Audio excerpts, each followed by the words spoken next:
Hello, good morning.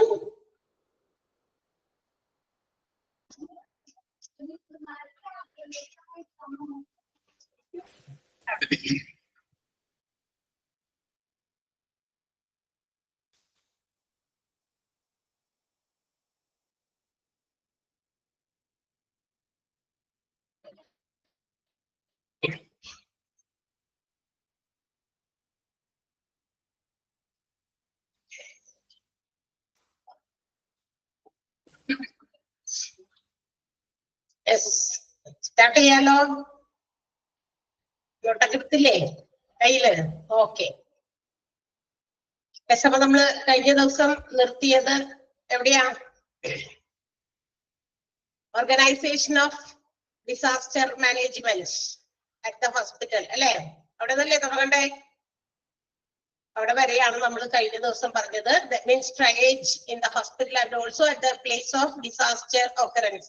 Disaster occur ചെയ്യുന്ന സ്ഥലത്ത് വെച്ചിട്ടുള്ള ട്രയേജ്, പിന്നെ ഹോസ്പിറ്റലിലേക്ക് എത്തിക്കഴിയുമ്പോൾ പേഷ്യൻസിനെ ഐഡന്റിഫൈ ചെയ്യാൻ വേണ്ടിയിട്ടുള്ള triage which is provided by 3 different colours of tag അല്ലെ? 3 കളേർഡ് ടാഗുകൾ കൊടുത്തിട്ടാണ് അവിടെ ഉള്ള എന്താ പറയാ പേഷ്യൻസിനെ നമുക്ക് ഏതൊക്കെ ഗ്രൂപ്പിൽ പെട്ടവരാണ്, ഏത് കാറ്റഗറിയിൽ പെട്ടവരാണെന്ന് ഐഡന്റിഫൈ ചെയ്യാനുള്ളത് അല്ലെ? അപ്പൊ അങ്ങനെ റെഡ്, യെല്ലോ, ഗ്രീൻ ടാഗുകളായിട്ടും ആൻഡ് ഇഫ് നെസസറി ചില സമയങ്ങളിൽ നമുക്കൊരു ടാഗ് കൂടി എക്സ്ട്രാ വേണ്ടി വരും. അതാണ് black tag. That means dead ആണ്, മരിച്ചുപോയ ആളുകള്, അവരെ ക്ലാസിഫൈ ചെയ്യാൻ വേണ്ടിയിട്ട്. അപ്പൊ അങ്ങനെയുള്ള കാര്യങ്ങൾ അതുവരെയാണ് നമ്മൾ കഴിഞ്ഞ ദിവസം പറഞ്ഞു നിർത്തിയത്. അടുത്ത ഹെഡിങ് ആണ് organisation of disaster management at the hospital. അപ്പൊ ഡിസാസ്റ്റർ മാനേജ് ചെയ്യുന്നത് ഹോസ്പിറ്റലിൽ എങ്ങനെയാണ്, അതിന് വേണ്ടിയിട്ടുള്ള അറേഞ്ച്മെന്റുകളൊക്കെ എന്താണ് ഹോസ്പിറ്റലിൽ നടത്തുക? നമ്മൾ പറഞ്ഞു there will be quantitative mass emergency at the time of ഡിസാസ്റ്ററുകൾ ഉണ്ടാകുന്ന സമയത്ത് ഒരു മാസ് എമർജൻസി ആണ് അവിടെ റിക്വയർഡ് ആയിട്ട് വരിക. എന്ന് വെച്ചാൽ സാധാരണ ഒരു ഹോസ്പിറ്റലിൽ എങ്ങനെയാണോ നോർമൽ ആയിട്ട് അവിടുത്തെ വർക്കിംഗ് ഒക്കെ സാധാരണ ഒരു നോർമൽ വർക്കിംഗ് ആണെങ്കിൽ കാഷ്വാലിറ്റിയിൽ സാധാരണഗതിയിലുള്ള ആ ഒരു എന്താ പറയാ ഫ്ലോ ഓഫ് പേഷ്യൻസേ ഉണ്ടാകുള്ളൂ, ഇത്രയൊക്കെ. പക്ഷെ ഒരു ഡിസാസ്റ്ററിൽ നമുക്ക് പറയാൻ പറ്റില്ല എത്രത്തോളം ആളുകളുടെ എണ്ണം കൂടുതൽ അത്യാഹിത വിഭാഗങ്ങളിൽ വരും എന്നുള്ളത് അല്ലെ? അപ്പൊ അതൊരു extension of normal hospital services in the കാഷ്വാലിറ്റിയിൽ സാധാരണഗതിയിൽ ഉണ്ടായിരുന്നതിനേക്കാൾ കുറച്ചുകൂടി അധികമായിട്ടുള്ള ഒരു എന്താ പറയാ പേഷ്യൻസിന്റെ ഒരു ഇൻഫ്ലക്സ്, ഒരു ഒഴുക്കാണ് ഹോസ്പിറ്റൽസിലേക്ക് ഉണ്ടാകുക. ഒത്തിരി mobilisation hospital services should be provided. എന്ന് വെച്ചാൽ പെട്ടെന്ന് പേഷ്യൻസിനെ കാഷ്വാലിറ്റിയിൽ എത്തിക്കാൻ അവിടെ നിന്ന് പ്രാഥമികമായിട്ടുള്ള പ്രൈമറി ആയിട്ടുള്ള എന്തെങ്കിലും എന്താ പറയാ കെയറിംഗ് ഒക്കെ കൊടുത്തതിന് ശേഷം അവരെ മൊബിലൈസ് ചെയ്ത് മൂവ് ചെയ്ത് മറ്റേതെങ്കിലും ഡിപ്പാർട്ട്മെന്റുകളിലേക്ക്, ചിലപ്പോ ഓപ്പറേഷൻ തിയേറ്ററിലാകാം, അല്ലെങ്കിൽ എന്താ പറയാ ICUലേക്ക് ആകാം, അതുപോലെ ഏതെങ്കിലുമൊക്കെ ഡിപ്പാർട്ട്മെന്റുകളിലേക്ക് ഷിഫ്റ്റ് ചെയ്യണം. അപ്പൊ അങ്ങനെയുള്ള കാര്യങ്ങളൊക്കെ ഒത്തിരി കാര്യങ്ങൾ അവിടെ നടക്കുന്നുണ്ട്.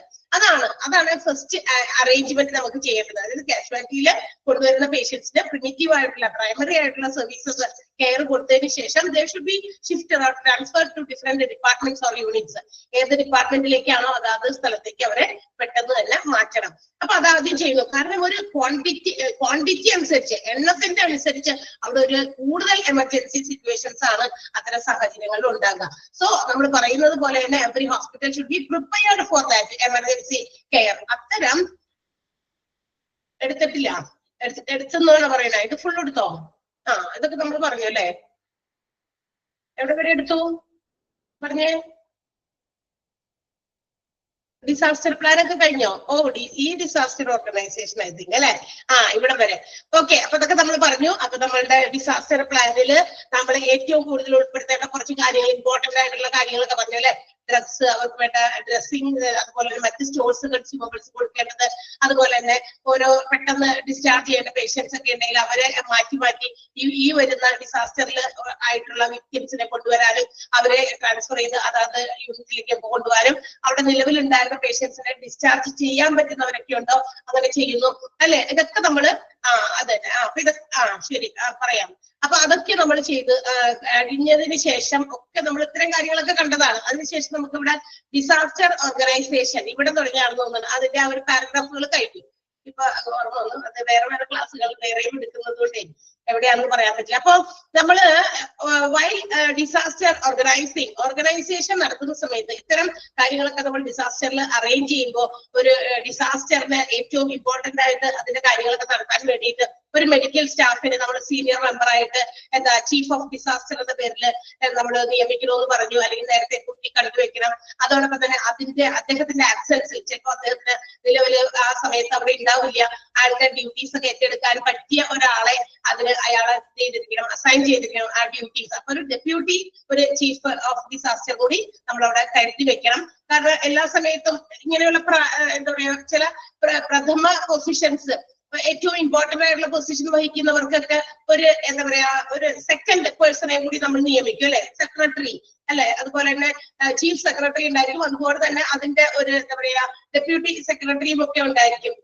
എല്ലാ വലിയ വലിയ പൊസിഷനിലുള്ളവർക്ക് ഒരു നെക്സ്റ്റ് ഒരു പേഴ്സണെ കൂടി നമ്മൾ വെക്കും. കാരണം in the absence of that particular person, ആ ഒരു വ്യക്തിയുടെ അഭാവത്തിൽ ആ കാര്യങ്ങളൊക്കെ ചെയ്യേണ്ട ഒരു വ്യക്തിയെ കൂടി നമ്മൾ നോമിനേറ്റ് ചെയ്ത് അസൈൻ ചെയ്ത് വെക്കും. അപ്പൊ ഡ്യൂട്ടീസും റെസ്പോൺസിബിലിറ്റീസും കൃത്യമായിട്ട് ഓരോരുത്തരും ചെയ്യേണ്ടത് എന്താണെന്നൊക്കെ അവർക്ക് കലോട്ട് ചെയ്ത് കൊടുത്ത് അതൊക്കെ കൃത്യമായിട്ട് മനസ്സിലാക്കി എഴുതിയൊക്കെ കൊടുത്തിട്ടുണ്ടായിരിക്കണം. അതിന്റെ ഒരു കോപ്പി എല്ലാ ഡിപ്പാർട്ട്മെന്റിലും വെക്കണം എന്നൊക്കെ നമ്മൾ പറഞ്ഞു അല്ലെ. ഈവൺ ആ പറയുന്ന ഡിസാസ്റ്റർ ഏത് ദിവസം ഉണ്ടായാലും, even if it is A holiday, ആ ഒരു ദിവസം ഹോളിഡേ ആണെങ്കിൽ പോലും അത് ആക്റ്റീവായിട്ട് ആ പ്ലാനൊക്കെ നടപ്പിലാക്കി ഉണ്ടാക്കി വെച്ചിരിക്കുന്ന പ്ലാനുകളൊക്കെ നമുക്ക് പെട്ടെന്ന് ആക്റ്റീവ് ആക്കാനായിട്ട് എന്താ പറയാ എല്ലാവരും റെസ്പോൺസിബിൾ ആണ്. ഈ പറഞ്ഞ എല്ലാ ഉത്തരവാദിത്തപ്പെട്ട ആളുകളും റെസ്പോൺസിബിൾ ആണ്. ഇന്ന് ഹോളിഡേ ആണ്, ഇന്ന് ഞങ്ങൾക്ക് വർക്കിംഗ് അല്ല, അല്ലെങ്കിൽ ഞങ്ങൾക്ക് ഇത് ഡ്യൂട്ടി ഇല്ലാത്ത ദിവസമാണെങ്കിലും നമുക്ക് അവിടെ അത്തരം സാഹചര്യങ്ങൾ പറയാൻ പറ്റില്ല. വീടുകളിൽ ചിലപ്പോ ഷിഫ്റ്റ് കഴിഞ്ഞിട്ട് പോയിരിക്കുന്നവരൊക്കെ ഉണ്ടെങ്കിൽ അവരെയൊക്കെ നമുക്ക് ഇങ്ങോട്ട് വിളിക്കണം എന്ന് നമ്മൾ നേരത്തെ പറഞ്ഞു വെച്ചു അല്ലെ. ഹോമിലായിരിക്കുന്ന ആളുകളെ പോലും ചിലപ്പോ ഇവിടെ നമുക്ക് അത്തരം സാഹചര്യങ്ങളിൽ കൊണ്ടുവരണം. ഇന്ന് എന്റെ ഡ്യൂട്ടി ഓഫ് ദിവസമാണ്, അതുകൊണ്ട് ഇന്ന് എനിക്ക് പോകേണ്ട ആവശ്യമില്ല, ഡിസാസ്റ്റർ ഉണ്ടായതെന്ന് പറഞ്ഞിട്ട് കാര്യം ഞാൻ വരില്ല എന്നല്ലോ. നമ്മൾ ഏത് ഹോസ്പിറ്റൽസിൽ വർക്ക് ചെയ്യുമ്പോഴും അവിടെ അത്തരം സാഹചര്യങ്ങളൊക്കെ ഉണ്ടാകുമ്പോൾ നമ്മളെ ഒരു കോളിലൂടെ അവർ ബന്ധപ്പെടുമ്പോൾ we are responsible to reach them in particular time. ആ സമയത്ത് ആ കൃത്യമായ സമയത്ത് നമ്മൾ അവിടെ എത്തിച്ചേരാൻ നമ്മൾ റെസ്പോൺസിബിൾ ആണ്. ഇനിയും പ്രത്യേകമായിട്ട് നമുക്ക് അറിയേണ്ട കുറച്ച് കാര്യങ്ങൾ, who are the responsible personnels. അതിന് നമ്മൾ പറഞ്ഞു ചില പ്രത്യേക വിഭാഗം തൊഴില് നമ്മൾ എന്ത് ചെയ്യണം, കുറെ ആളുകൾക്ക് ഡിവൈഡ് ചെയ്ത് കൊടുക്കണം, ഇന്ന കാര്യങ്ങൾ നിങ്ങൾ ചെയ്യണം എന്നൊക്കെ പറഞ്ഞിട്ട്. അപ്പൊ അതിനു വേണ്ടി നിയമിക്കപ്പെടേണ്ട കുറെ ആളുകളുണ്ട്. അവർ കൈകാര്യം ചെയ്യേണ്ട പ്രധാനപ്പെട്ട ചില ഏരിയകളുണ്ട്. എന്തൊക്കെ കാര്യങ്ങളാണ് അവർ മെയിൻറ്റെയിൻ ചെയ്യേണ്ടത്, അവർക്ക് റെസ്പോൺസിബിലിറ്റി കൊടുത്തിരിക്കുന്നത് എന്ത് കാര്യത്തിലാണ്. അപ്പൊ അങ്ങനെ കുറച്ച് എന്താ പറയാ പേഴ്സണൽസിനെ നമ്മൾ അപ്പോയിന്റ് ചെയ്യണം, കുറച്ച് ആളുകളെ. കാരണം ഡിസാസ്റ്ററിൽ നമ്മുടെ നിലവിലുള്ള നമ്മുടെ ഹോസ്പിറ്റലിന്റെ ആ ഒരു കാര്യങ്ങളെ ഓർഗനൈസേഷനെ നമുക്ക് തകിടം മറിക്കാൻ പറ്റില്ല. ഇത് എന്താ പറയാ പെട്ടെന്നുണ്ടാകുന്ന ഇത്തരം ഡിസാസ്റ്ററിൽ ഒത്തിരി പേഷ്യൻസിന് വരുമ്പോൾ അത് നമ്മളുടെ ഇപ്പോ നിലവിലുള്ള പേഷ്യൻസിനെ ഒന്നും ബാധിക്കാതെ ഇതിനു വേണ്ടി ഒരു സെപ്പറേറ്റ് ഏരിയാസ് നമ്മൾ ഉണ്ടാക്കണം. അതിന് ഏതൊക്കെ പേഴ്സണൽസിനെ ഉൾപ്പെടുത്തണം എന്നുള്ളത് അവിടെ പറഞ്ഞിട്ടുണ്ട്. റെക്കോർഡ്സ് കീപ്പ് ചെയ്യാൻ എന്ന് വെച്ചാൽ ഈ ഡിസാസ്റ്ററിൽ വരുന്ന ആളുകളുടെ റെക്കോർഡ്സ് എഴുതാൻ വേണ്ടിയിട്ട്, പേഷ്യന്റ് ഐഡന്റിഫൈ ചെയ്യാൻ പറ്റുമെങ്കിൽ പേഷ്യന്റിന്റെ പേര് പറഞ്ഞു തരാൻ പറ്റുന്നവരുണ്ടെങ്കിൽ അങ്ങനെ, അല്ലെങ്കിൽ ആളുടെ പ്രായവും മറ്റു കാര്യങ്ങളും. കാരണം ഹോസ്പിറ്റലിൽ ചികിത്സ കൊടുക്കുമ്പോൾ ആള് മാറിപ്പോകാനും പാടില്ലല്ലോ. അപ്പൊ അവിടെ ചികിത്സകൾ കൊടുക്കുന്നത് ആ പേഴ്സണെ അല്ലെങ്കിൽ ആ ഒരു പേഷ്യന്റിനെ ഐഡന്റിഫൈ ചെയ്തിട്ടുണ്ട്. അപ്പൊ അവർക്ക് വേണ്ടിയിട്ട് ഒരു റെക്കോർഡ് തയ്യാറാക്കാൻ ഒരു ആള് വേണം. റെസ്പോൺസിബിൾ ആയിട്ട് ഒരാളെ നമുക്ക് അതിന് വേണ്ടി ഏൽപ്പിക്കണം. പിന്നെ കമ്മ്യൂണിക്കേഷൻ, ആരൊക്കെയായിട്ട് കമ്മ്യൂണിക്കേറ്റ് ചെയ്യാൻ, ഈ പറയുന്ന രോഗികളെ കുറിച്ചിട്ട് റിലേറ്റീവ്സോ മറ്റാരെങ്കിലും ഒക്കെ വന്നിട്ട് ചോദിക്കുമ്പോൾ അവർക്ക് വേണ്ട കാര്യങ്ങൾ പറഞ്ഞു മനസ്സിലാക്കി കൊടുക്കാൻ. അപ്പൊ കമ്മ്യൂണിക്കേഷൻ വേണ്ടിയിട്ട് ഒരു ഏരിയ അല്ലെങ്കിൽ ഒരു പേഴ്സണൽ ഒരു ജോലിക്കാരൻ ഉണ്ടായിരിക്കണം. പിന്നെ എഞ്ചിനീയറിംഗ് ആൻഡ് മെയിന്റനൻസ് ആണ്. എഞ്ചിനീയറിംഗ് ആൻഡ് മെയിന്റനൻസ് എന്താ, അതായത് നമ്മളിപ്പോ ഒരുപാട് പേഷ്യൻസിനൊക്കെ കൊണ്ടുവരുമ്പോ ചില പർട്ടിക്കുലർ ഏരിയാസ് ഒക്കെ നമ്മൾ പറഞ്ഞല്ലോ, അവൈലബിൾ ആയിട്ടുള്ള പ്രെമിസസ്, ഹോസ്പിറ്റലിന്റെ പ്രെമിസസ് പല കാര്യങ്ങൾക്കും വേണ്ടി നമ്മൾ ഉപയോഗിക്കേണ്ടി വരും. ഇപ്പൊ ഹോസ്പിറ്റലിന്റെ അകത്ത് എന്താ പറയാ നമ്മുടെ കോമ്പൗണ്ടിന്റെ ഉള്ളില് അവരുടെ ബിൽഡിങ്ങിനകത്താണ് ഓരോ ഡിപ്പാർട്ട്മെന്റുകൾ, ഇപ്പൊ ഓർത്തോ വിഭാഗം, കാർഡിയോളജി വിഭാഗം, ഒഫ്താൽമോളജി, ഇങ്ങനെയൊക്കെ ഡിപ്പാർട്ട്മെന്റുകളുള്ളത്. നമുക്ക് എന്തെങ്കിലും അസുഖങ്ങൾ വന്നാൽ നമ്മുടെ റെസ്പെക്റ്റീവ് ആയിട്ടുള്ള ആ ഡിപ്പാർട്ട്മെന്റിലേക്ക് നമ്മൾ പോകുന്നു. അതേസമയം ഇത്തരം ഡിസാസ്റ്ററിൽ ഒക്കെ ഇത് വരുന്ന ആളുകൾക്ക് ഒരു പർട്ടിക്കുലർ എന്താ പറയാ ഓരോ ഡിപ്പാർട്ട്മെന്റുകളിലേക്കും അങ്ങനെ കൊണ്ടുപോകേണ്ട ആവശ്യമില്ല. കാരണം ഇവരെല്ലാവരും ഒരേ ടൈപ്പ് ഓഫ് ഏതെങ്കിലും ഒരു ഇതിന് ഇരയായവരാണ്. അപ്പൊ അവർക്ക് അങ്ങനെയുള്ള ഇഞ്ചുറീസും മറ്റു കാര്യങ്ങളും ഉണ്ടായിരുന്നത്. അവർക്ക് വേണ്ടിയിട്ട് സ്പെഷ്യൽ ആയിട്ട് അവര് എന്താ പറയാ അവര് എന്താ പറയാ നമുക്ക് അക്കോമഡേറ്റ് ചെയ്യാനോ അല്ലെങ്കിൽ അവർക്ക് ശുശ്രൂഷ നൽകാനോ ഒക്കെ വേണ്ടിയിട്ടുള്ള ഏരിയാസ് വേണം. അതിനുള്ള മെയിൻ്റനൻസ് വർക്കുകളൊക്കെ ചെയ്യാനുള്ള ആൾക്കാർ, മനസ്സിലായോ? എഞ്ചിനീയറിംഗ് ആൻഡ് മെയിൻ്റനൻസ് കുറച്ച് ആൾക്കാരെ എത്തിക്കാം.